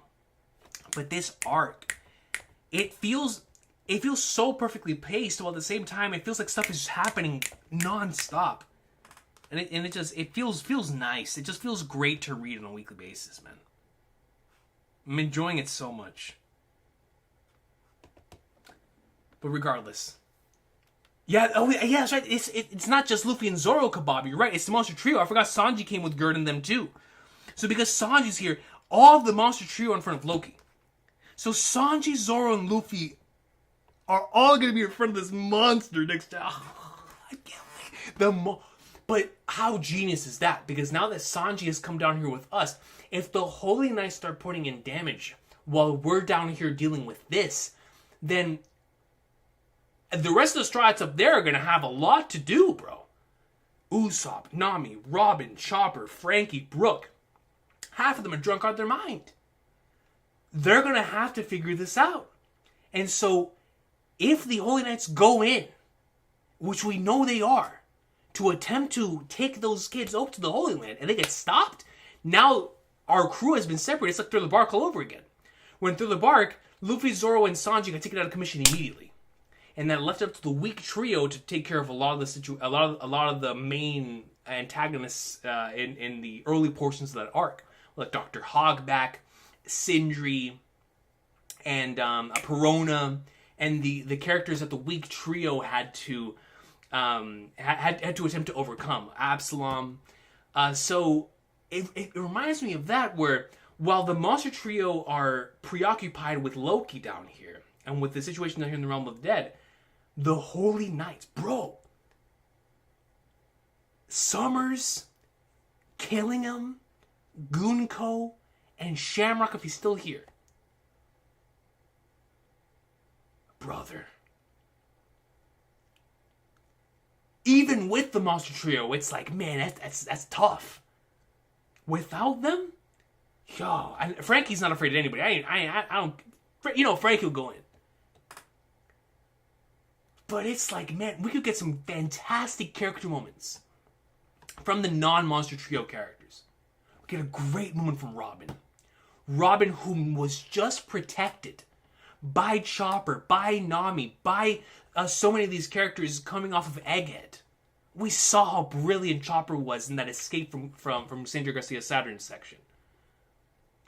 We saw, of course, how Frankie continues to have these great moments. How Brook isn't afraid of anyone either. So we could get some really great moments in front of the Holy Knights. And I'm very, very interested, now that we're on this discussion, if Shamrock is still here. I've been wondering why Nami had that conversation with Luffy in regards to...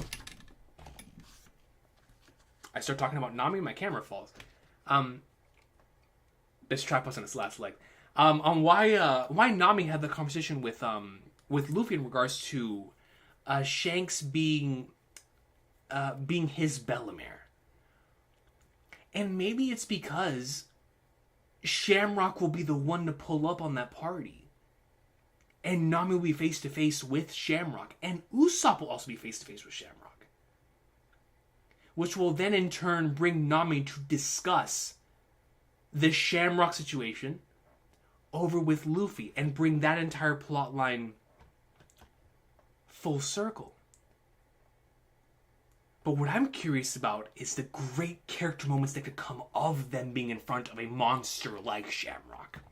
And Usopp wants to be the brave warrior of the sea. A Nami who, even in front of Kaido, was like, screw all the nonsense.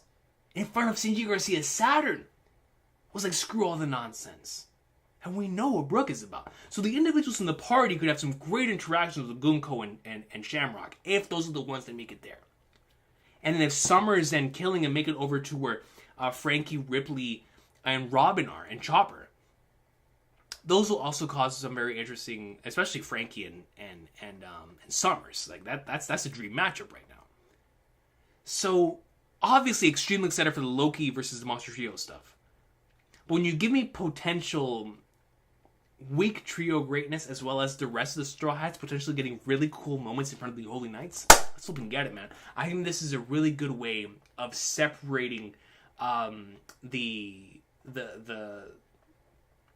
showcase of character moments here, of upcoming potential character moments. between those of the monster trio over with Loki and the rest of the characters there, and the other characters that are in the other different parts, especially if the Holy Knights attack while all this is happening. Because it's going to lead to some great stuff, man. Great stuff. Especially when the Giants have to question, like, this is all of y'all's fault. And the Strats will have to fix it. And Usopp's going to feel horrible about it. Especially if the Holy Knights put damage. Especially if Loki puts damage. Just so many interesting possibilities. So many. Even your camera fell for Nami. I mean, she's the GOAT. You know, how could it not? How could it not? Now let's read the supers that came in. CB Maddie comes in with a 10 and says, "Drunk Usopp comedy gold in manga and live action." True that. And him being into older women makes me think there's a woman older than him out there. Void Century, maybe. You know, CB Maddie, obviously that was extremely comedic. But I was thinking the same thing where, because it's Oda, and especially in a comedy-heavy chapter, it does feel like a throwaway line, or a seemingly throwaway line like that, may end up having some long-term repercussions by the end of this arc. And so we'll keep an eye on that for a character that the Elder Jarl could be interested in that is older than him, even though considering how old he is. It definitely could mean that someone is still alive from back in the day. Right, from back in the Void Century. Or maybe from, like, I don't know, 600 years ago or something, right? It opens the door. Especially with how time has been played around with in the arc so far. Even in this chapter. With the concept of time. So that very well could be a thing to be mad at. We're going to keep an eye on that throughout the course of the arc. Because it feels like a throwaway line that's not going to end up being so throwaway by the end of things, for sure. Thank you, CB Maddie, by the way, for the 10. Appreciate you. Josh Porter then comes in with a 2. It says, Ragnir equals lightning hammer. So that is the direct translation. Similar to the Thor hammer. So, that's so cool. So he basically has Thor's hammer. He's going to go nuts. So, does that mean that Loki is also going to be commanding lightning? Commanding thunder? That's going to cause for some really cool panels. Because that's one of my favorite things about NL's ability, is the shadow effect that lightning has in the manga. It's another thing I love about Thriller Bark, and how Oda was able to utilize the dark aesthetic to really give it a unique type of feel. Skypiea is a very similar thing because of the Goro Goro no Mi. So, for him to be able to play around with shading like that again with a lightning ability would be so cool. Now, I wonder who's going to have the fire ability. Because if he has the lightning ability, someone else has to have the fire that was implied within this chapter. Thank you for the 2, Josh Pointer. Then Mattias Cerulli comes in membership for 15 months. Says, Oda gave Usopp some tiny protagonism this chapter. What do you think is the role he'll play this arc? Older women. So Mattias Cerulli, that's a great question. I was just talking about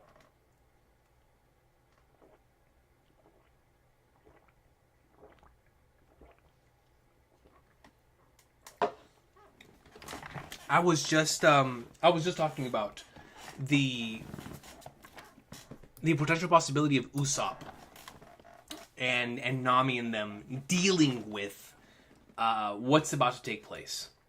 So, to be quite honest with you, Mattias Cerulli, I could see a situation where Usopp, after whatever happens with the Holy Knight, especially if the Monster Trio is not there, we start seeing the character arc that he's obviously already been on, but having it being so emphasized from that point until the end of the arc. Or if it doesn't happen in this arc, then whenever he does end up being a Brave Warrior of the Sea, we're going to see the biggest shift in that, in the entire series up until this point. Because the Holy Knight's pulling up, specifically when the Monster Trio is not there, it's going to force everybody else to step up their game. And I feel like the one who's going to want to step up his game the most, especially in the realm of the Giants, it is Usopp. So I feel like his role for the rest of the arc, from a character standpoint, is what he's been doing the entire time, which is attempt to become that brave warrior of the sea. And I think Oda's going to continue to put him in situations from that moment until the end of the arc that's going to test that bravery. It's going to test his willingness to stand in front of the things that he fears more than anything. To stand in front of things that are potentially worse than death itself. Right in the eye. And really test that bravery. Maybe test his loyalty. I could definitely see a lot of that for Usopp in this arc. And so, because of that, that is the role that I see him playing. He's going to be the one, if the Giants are now going to quote-unquote turn against the Straw Hats because Luffy just freed Loki, I think Usopp will be the bridge that allows that trust to return between the Straw Hats and the Giants once more. That pure, honest admiration that Usopp has for the Giants is going to, especially if it's in a big moment of bravery from Usopp's perspective, the Giants are going to have no choice but to be like, you know what? They may have freed Loki, but they've got him. They have a true warrior who believes in what we believe in too. He may be small, but he's got the heart of a giant. And so I think he is going to be that bridge. Especially if the Giants feel some type of way about Luffy unlocking Loki. But either way, I think Usopp's role is going to be placed on the focus and emphasis of him showing off his warrior-like qualities that are deep within throughout the course of this arc. And I think that starts with a potential Holy Knights conflict. That's what I think Matt is. But thank you so much for that. Year and 3 months, yo. Derek Rivia comes in with a 2 and says, 2-part comment coming below. Let's go top 30. Yeah, I don't know. At this point, it doesn't look like we're going to make it. But that's okay. We could always make it the next stream goal as well.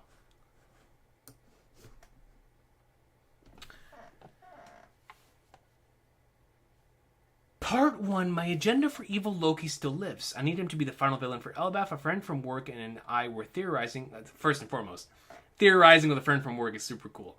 A friend from work and I were theorizing that Usopp may now have drunk confidence in, so he's going to have like drunk Lee confidence. You know how cool that would be?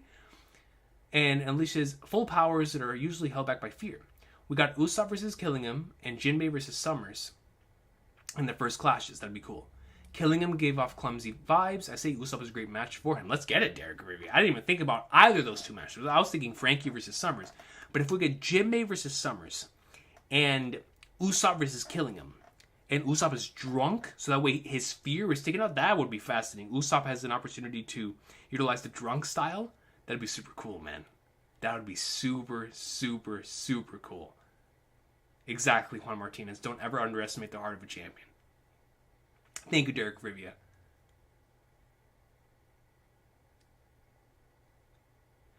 Lude says, playing Legend of Heroes and just reached 0. Let's go. I love this cast already, and the quality increase of cities is beautiful. Crossville is so much fun to explore. Yo, Lude, I'm so glad you're enjoying it. I love Trails from Zero, man. I absolutely love that game, that arc. It's fantastic. And like I said, in regards to the cast, the special support section, they're unbelievable.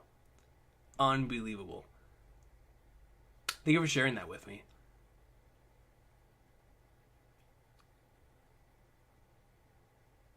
The Gilf goddess is hiding in the astral realm. Oh, I didn't even think about the astral realm.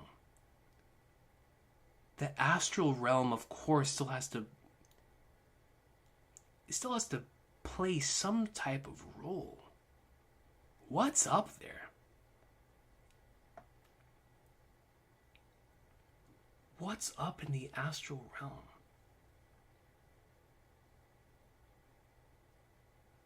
That would be really cool, Ninja Pope.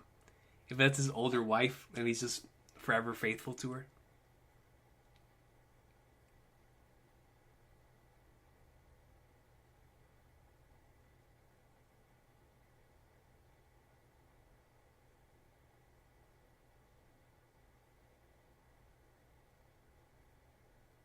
You know, Quag, too. Now you've got me thinking about the astral realm. Like, we really don't know what's up there. There are things that could defy logic that are up there. On a serious note. Don't forget, the Holy Knights are currently planning to kidnap the school kids.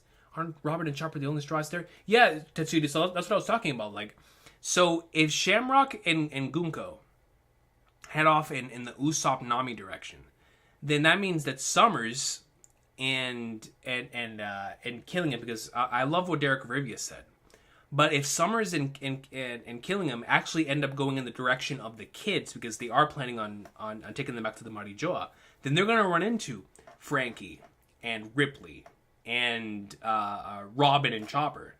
So if they run into them, that is going to really set something up there for some great moments for those characters. Like I was saying earlier with Robin, coming off of 2 straight back-to-back arcs, where in the first one, she of course had that moment where she switched with Sanji, phenomenal sequence, and went on and faced Black Moria, faced her own fears and her own past. To be able to overcome Black Maria, before in the following arc, seeing how the Straw Hats did everything possible to protect her and get her out of harm's way.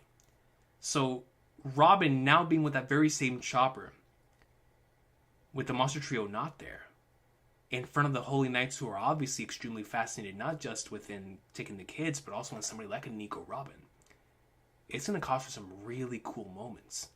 And if Frankie is in the vicinity, we could get some really cool interactions there. Obviously, I want for the comedy, I want the Summers Frankie stuff. But from a serious character moment standpoint, we could get some really, really cool stuff with Chopper, Robin, and Frankie. So it's just overall really exciting. Because they're going to do everything possible to stop them from getting those kids. Everything possible. Even if they're near death. They're going to do everything in their power to stop them.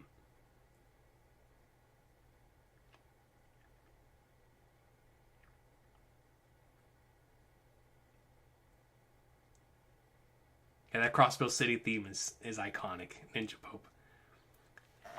Sanji is most likely be very angry with Luffy and Zoro. They're about to have a serious argument.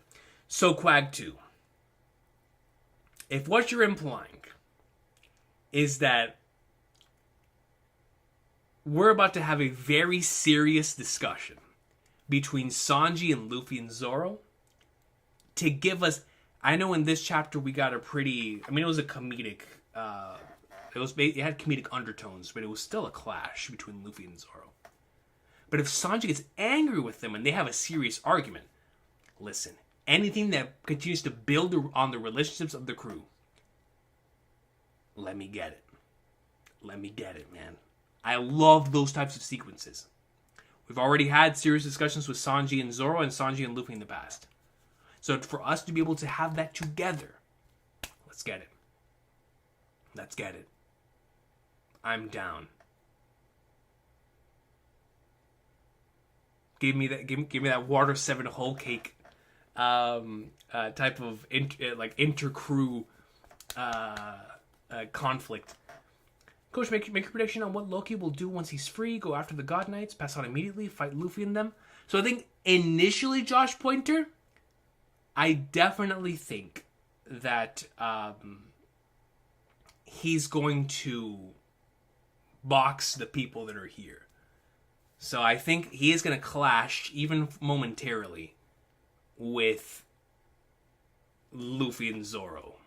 I definitely can see that. But I think in general, he is going to potentially go after the Holy Knights, which is going to make it extremely interesting. Especially Josh Pointer, if his goal is to go back and get the Holy Knights for what they did to him, and they've already escaped. So, what Loki gets back to is not the Holy Knights, but instead their aftermath. The aftermath of what they did. So he goes back and sees everybody pwned. All the Straw Hats taken out. All of the individuals the Giants, the Elder Jarl, all of them taken out. And then Loki, Luffy, Zoro, Sanji, and the rest. Their reactions to that. Oh, that's a possibility as well, yo. That's a possibility as well. And so I definitely think there will be a clash next chapter. Even if he's unconscious and quote unquote is passed out, I still think we will get a clash. And then after that, he'll probably go after the Holy Knights if he's conscious.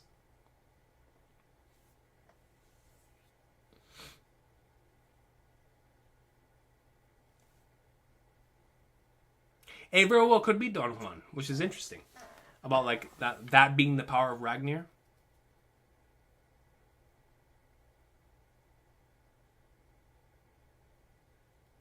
Yeah, Quag 2, that's... So let me read what Quag 2 says, because I think this is very interesting. Nami and Jinbei are like the only... every time I say Nami, my flipping camera wants to fall. Nami and Jinbei are like the only characters of the party that aren't wasted. With Nami being the only one who knows all the secrets about Shamrock and Loki, it's just something to note. Like, she's the one... Which is why I definitely do think that she's going to run into Shamrock at some point. But her and Jinbei being the only ones that aren't wasted is a very interesting observation. They could potentially come back later on. For sure. And something inside me is telling me that they're going to run into Shamrock, man. Brandon King says, theory, in this chapter it's stated that the Atom Tree's greatest weakness, greatest weaknesses are fire and lightning. Reminds me of Prometheus and Hera. Ah, why did I think of that? Big Mom might strike down the tree with a mazer cannon. You're so right. That is Big Mom. It's Prometheus and Hera. Oh, yeah, if that is an indication of Big Mom coming, let's flip and go, son. Oh, you're so right, Brandon King. I was trying to think like fire and lightning, fire and lightning, fire and lightning. That was the missing piece. It was Big Mom, man. Obviously. Or hit it with lightning and fire, causing it to burn. Either way, Brandon King, you're definitely onto something with that. Just realized Inaki's at the Lakers game. Inaki's at the Lakers game? I didn't even notice. 64-58. Sanji was already chewing out Luffy and Zoro pretty hard in Legoland, calling Zoro an enabler of Luffy's actions. That could have been building up to this moment. Great point, Quag 2. I completely forgot about that sequence. You're absolutely right. Let's get it. Let's get some more of those the conflict within the crew is always very interesting.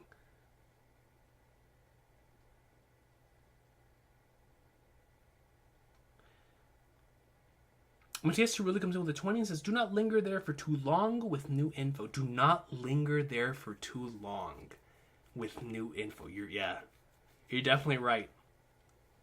You're definitely right. With the information that we have now, it does feel very foreboding.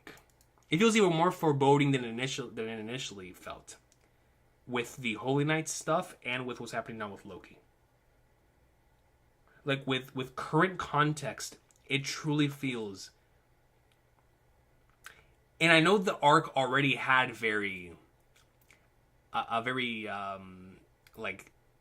this is not going to go the way everyone thinks it's going to go. Not the community, but the characters. The way they believe it's going to go. Because the arc starts off with such a happy note, right? Reunions, parties. You just knew something was going to happen. Holy Knights show up, massive wrench. Now Loki's freed, massive wrench. So... the "do not linger there for too long" already feels like a massive flag of like, man, something really, really catastrophic can happen here soon.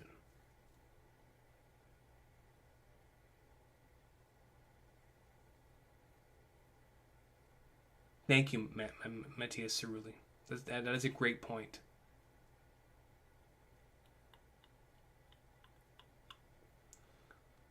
Yeah, exactly, Brandon King. Like specifically mentioning fire and lightning is way too specific.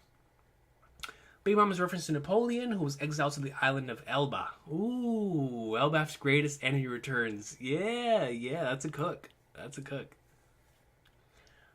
Loki hasn't stood up for 6 years. Is like someone's feeling something? Yo, for real, Josh Pointer. Hajrudin keeps pushing this Loki's evil idea. Wouldn't you bring up Harold's death if you're convincing someone to not release someone? Good point, Winston. Good point. I know that would probably be my first thing bringing up there, especially if I was trying to convince someone not to do something.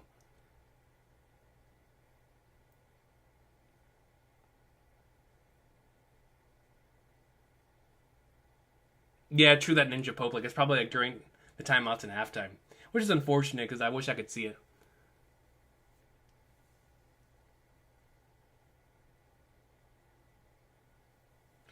I'm seeing a fewer amount of people than expected mentioning the fact that there is a tree getting struck by lightning from the Arc Maxim the mural.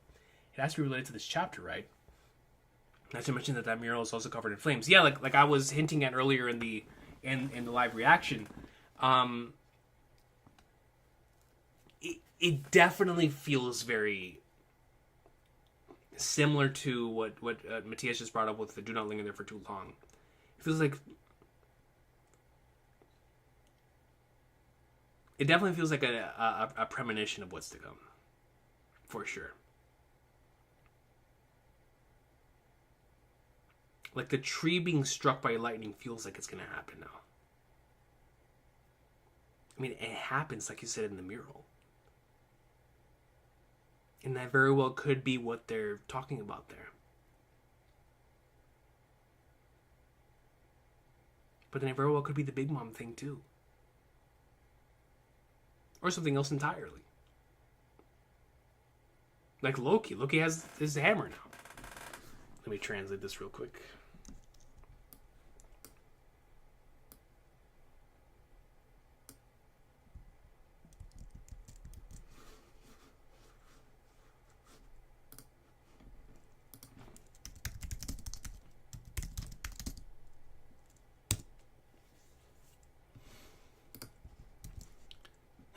My friendo here says Luffy, Zoro, and Sanji. Luffy, Zoro, and Sanji have to deal with Loki's rampage. The God Knights, Dragon Man, and Thunder break up the party, and Usopp, Dragon Man, and Usopp comes in with a plan. And King Recon will jump out of his chair when he sees Loki's power. You better believe it. And what will happen in the next chapter? He may even have a heart attack when he sees NL descending from the sky. Don't even get me started. Don't even get me started. If I see NL descending from the sky, especially with everything that we've been seeing so far, it's over. It's over. It is absolutely over. Thank you, my friend. The lightning that hints to Burka and Elba having connections seems like less like hints and more like Oda straight up yelling. Like, hey, Monty, I'm filming this. I'm picking up what you're putting down. I'm picking up what you're putting down. Coach, I know this is unrelated, but how'd you feel about the Pokemon Presents? I loved it, Silver Shot. I've been playing nothing but Pokemon Go ever since that event, trying to get the raids done for the event. I've been on TCG trying to pull Arceus, and then obviously for Legend ZA, Totodile, as y'all see in most of my streams. So this is an all-timer for me. It's the first Pokemon game I ever played. So I have a special amount of love for this particular generation that allows you to start with Totodile and Cyndaquil, Chikorita. So when I saw Totodile, I was like, yo, let's go back to the top, old friend. You know what I'm saying? Like, It really it meant something to me, and I love the way the game plays. It looks like it plays like one of the recent Trails games, so that by itself had me sold. It looks super cool as well, so I can't wait for it. It's gonna be a great time. I was like, man, let's go Totodile. Super excited.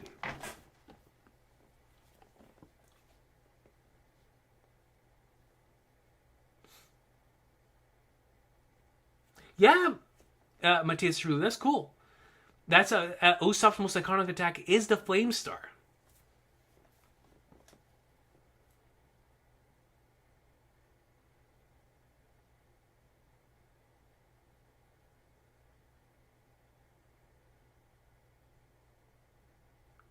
Yes, Winston. That's a great point. So Winston says, I was thinking Loki is released at the same time the God Knights capture the kids, and then Loki is later blamed, but we would have multiple witnesses to prove Loki's innocence. That's fascinating, Winston. Because there's two aspects of that, right?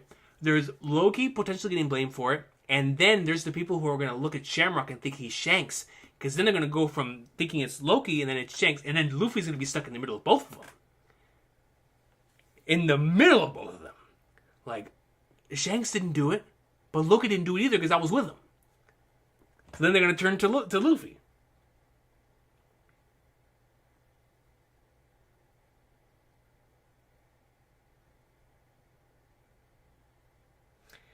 Ragnarok incoming, the third world's Joy Boys fulfilling both interpretations of the Harley.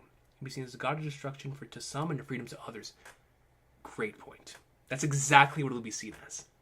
And it'll be up to the individuals in Elbaf, similar to how they've been reacting to the Harley text to this point.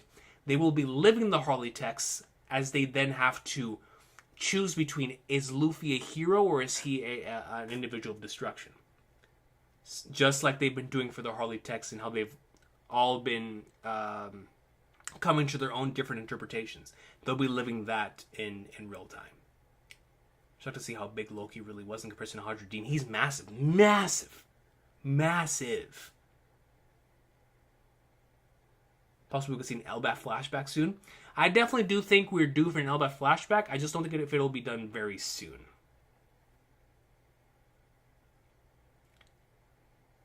Gen 2? Yo, y'all know, man. Gen 2 is special, yo.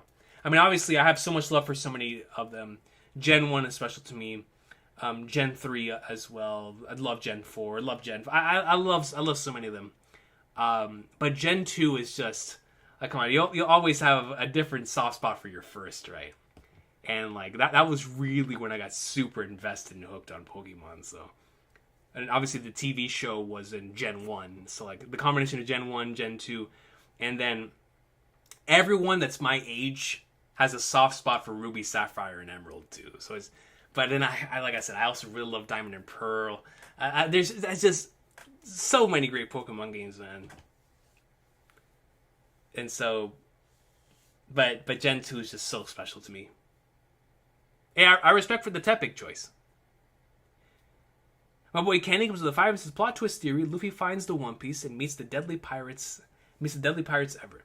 Davy Jones and Jack Sparrow. What's actually crazy about that is that the Davy Jones thing I actually think is like a possibility. Thus the ultimate duel begins. So I know you're trolling with the Jack Sparrow thing, but let me tell you something, Kenny. The Davy Jones thing, we've got to keep an eye out on the Davy Jones situation here in One Piece, man. I know we've talked about that multiple times here throughout the streams, but the Davy Jones situation is very, very interesting. And remember, this is a pirate manga, and Davy Jones, I know we've gotten so many hints towards the Davy Jones treasure. We've seen the ship down in Fishman Island. So when we get to that flashback in the Void Century, it's going to be interesting to see the Davy Jones thing.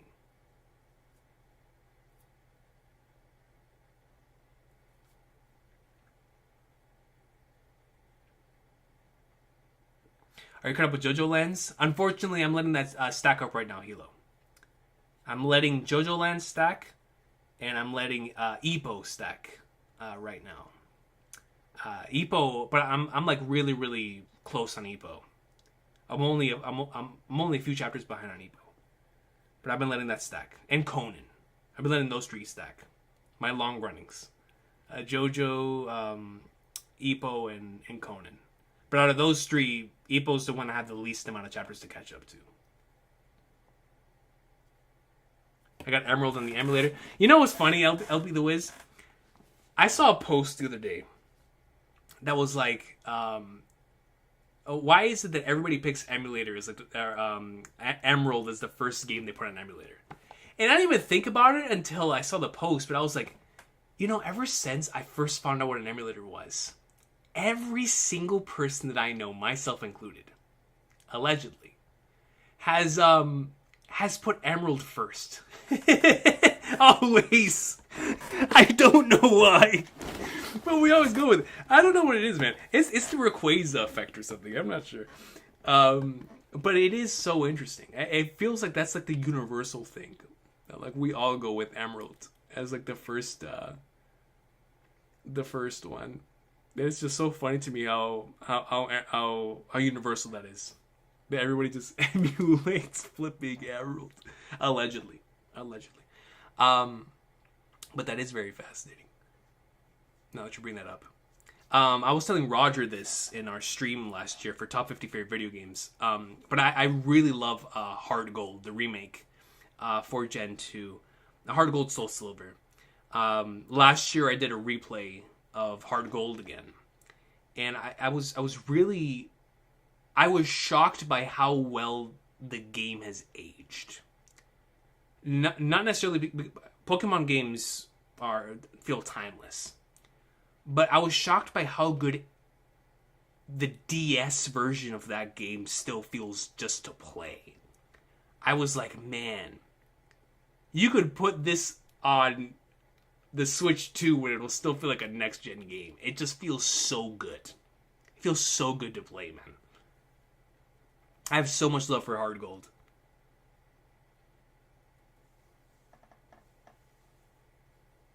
Gen 2 has been my recent favorite. I love its grounded story, more focused on the world building and how you can keep interacting with lots of NPCs by getting their phone numbers. Yeah, it's super cool, Quack, to it. It utilizes its RPG elements, like you're saying, with the interacting with the NPCs, getting their phone numbers. Very Trails. I mean, Pokemon came before Trails, but it has like that element of it, right, with its world. But the grounded story is truly what, like one of the things that allows it to stick out. It's such a great game, man. Loki, Django Unchained. Played Gen 4 and 5 for the first time because the emulator. Shout out to Delta. Shout out Delta, Boomer. Shout out Delta. Allegedly. I might be biased towards JoJo Lands because I live in Hawaii, but I'm having the best time with that part. Winston, are you a Yakuza fan? Because I've got a couple games for you.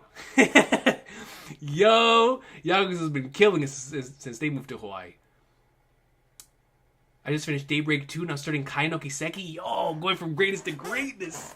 Yo, Kai no Kiseki is such a special game, dog. That's one of the great... that game means something to me. Both of them do, obviously. I really like Daybreak 2 as well. And I've been playing a lot of that, getting ready for the review. But Kai no Kiseki is just...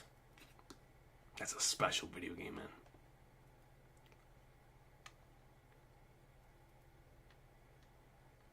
Have you played Legends Arceus? Yes. Probably my favorite Pokemon game, and I've played since the Game Boy day. I have played Legends Arceus at Tetsuya Saw, and I loved it. I loved every second of it.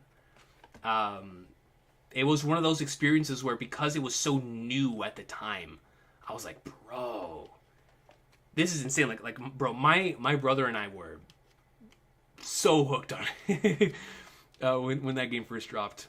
We got quite a few hours on Legends Arceus. That's why I'm so excited for the new one. Coach, you ever played Flora Sky? Flora Sky. Let me see. What is that? Flora Sky.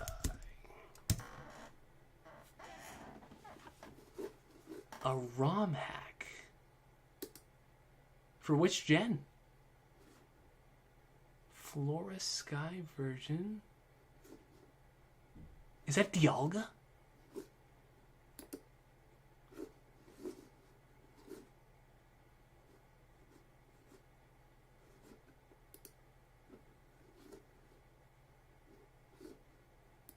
have not.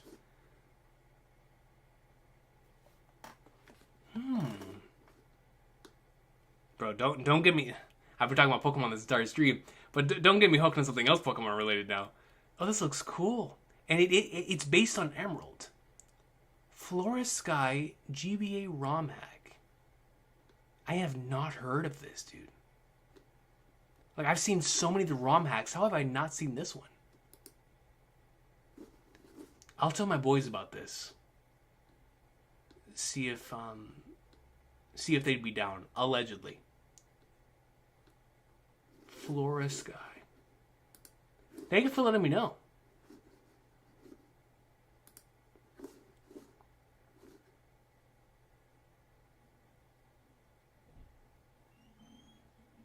Coach just wanted to ask how your Scarlet playthrough is going. Dude, it's going great, Silvershot. It's going great. I've been having a ton of fun. I just finished another Titan badge last time I was on the game. Like I said, I didn't have time to play much games this past week, but definitely enjoying Scarlet a lot. Trying to get my Gengar, man.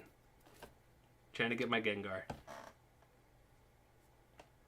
I've been wondering, what is Lilith going to do if the Atom Tree burns? Oh, I forgot about... No! Reload the stream. I forgot about the Lilith plot line as well.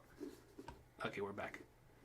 I've been wondering, what is Lilith going to do if the Atom Tree burns actually down and she no longer has anywhere safe to create a new lab? Yeah, great point, Quack 2.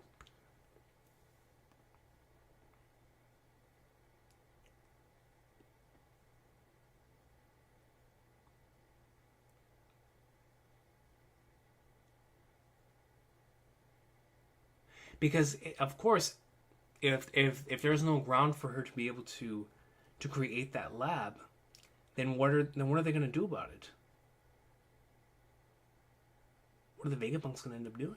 Well, specifically, what is Lilith going to do?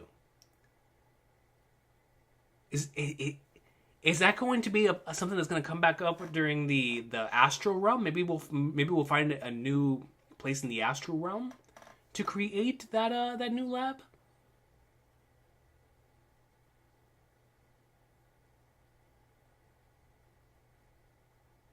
Yeah, the dodging mechanic is crazy too. You saw, like when I saw it, I was like, "Dude, this is crazy."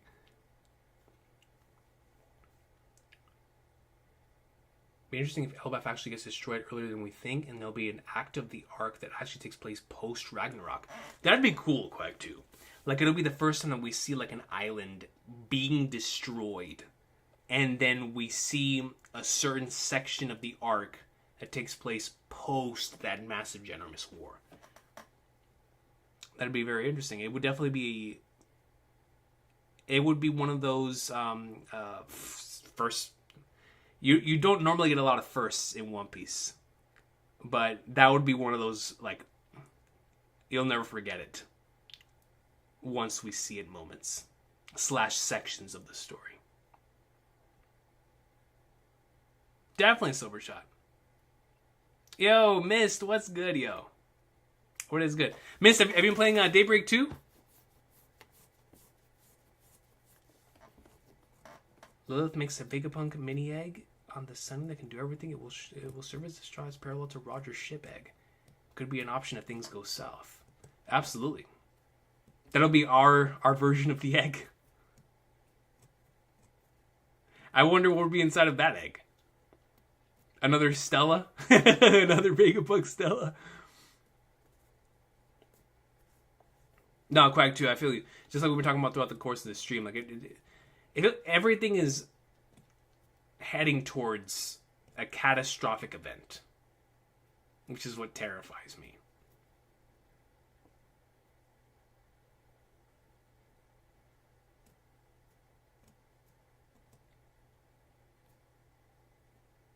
Yeah. Good point, Ninja Pope. Scopper is saying if Elbaf is still intact when you're about to leave, come talk to me. It's just that Elbaf is not going to be completely wrecked. And or Ninja Pope, that was yet another bit of like wink wink. It's going to be completely destroyed, which means we're not going to have an opportunity to see Scopper on a the way that we initially thought we were going to see him. But we'll end up meeting up with him in a different way. Is another way of looking at that sequence as well. Brandon King. Yeah, me too, Winston. I think there very well could be. Considering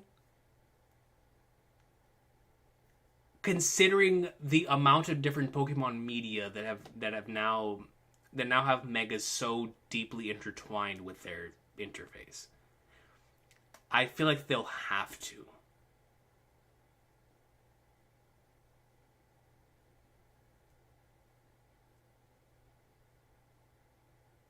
Yeah, for all the Floating Punk records as well. But, ladies and gentlemen, we're going to call it there. Once again, I thank everybody for stopping by here today. I wasn't planning on being here tonight, but thankfully, we were able to show up and do the stream for this awesome chapter. So glad.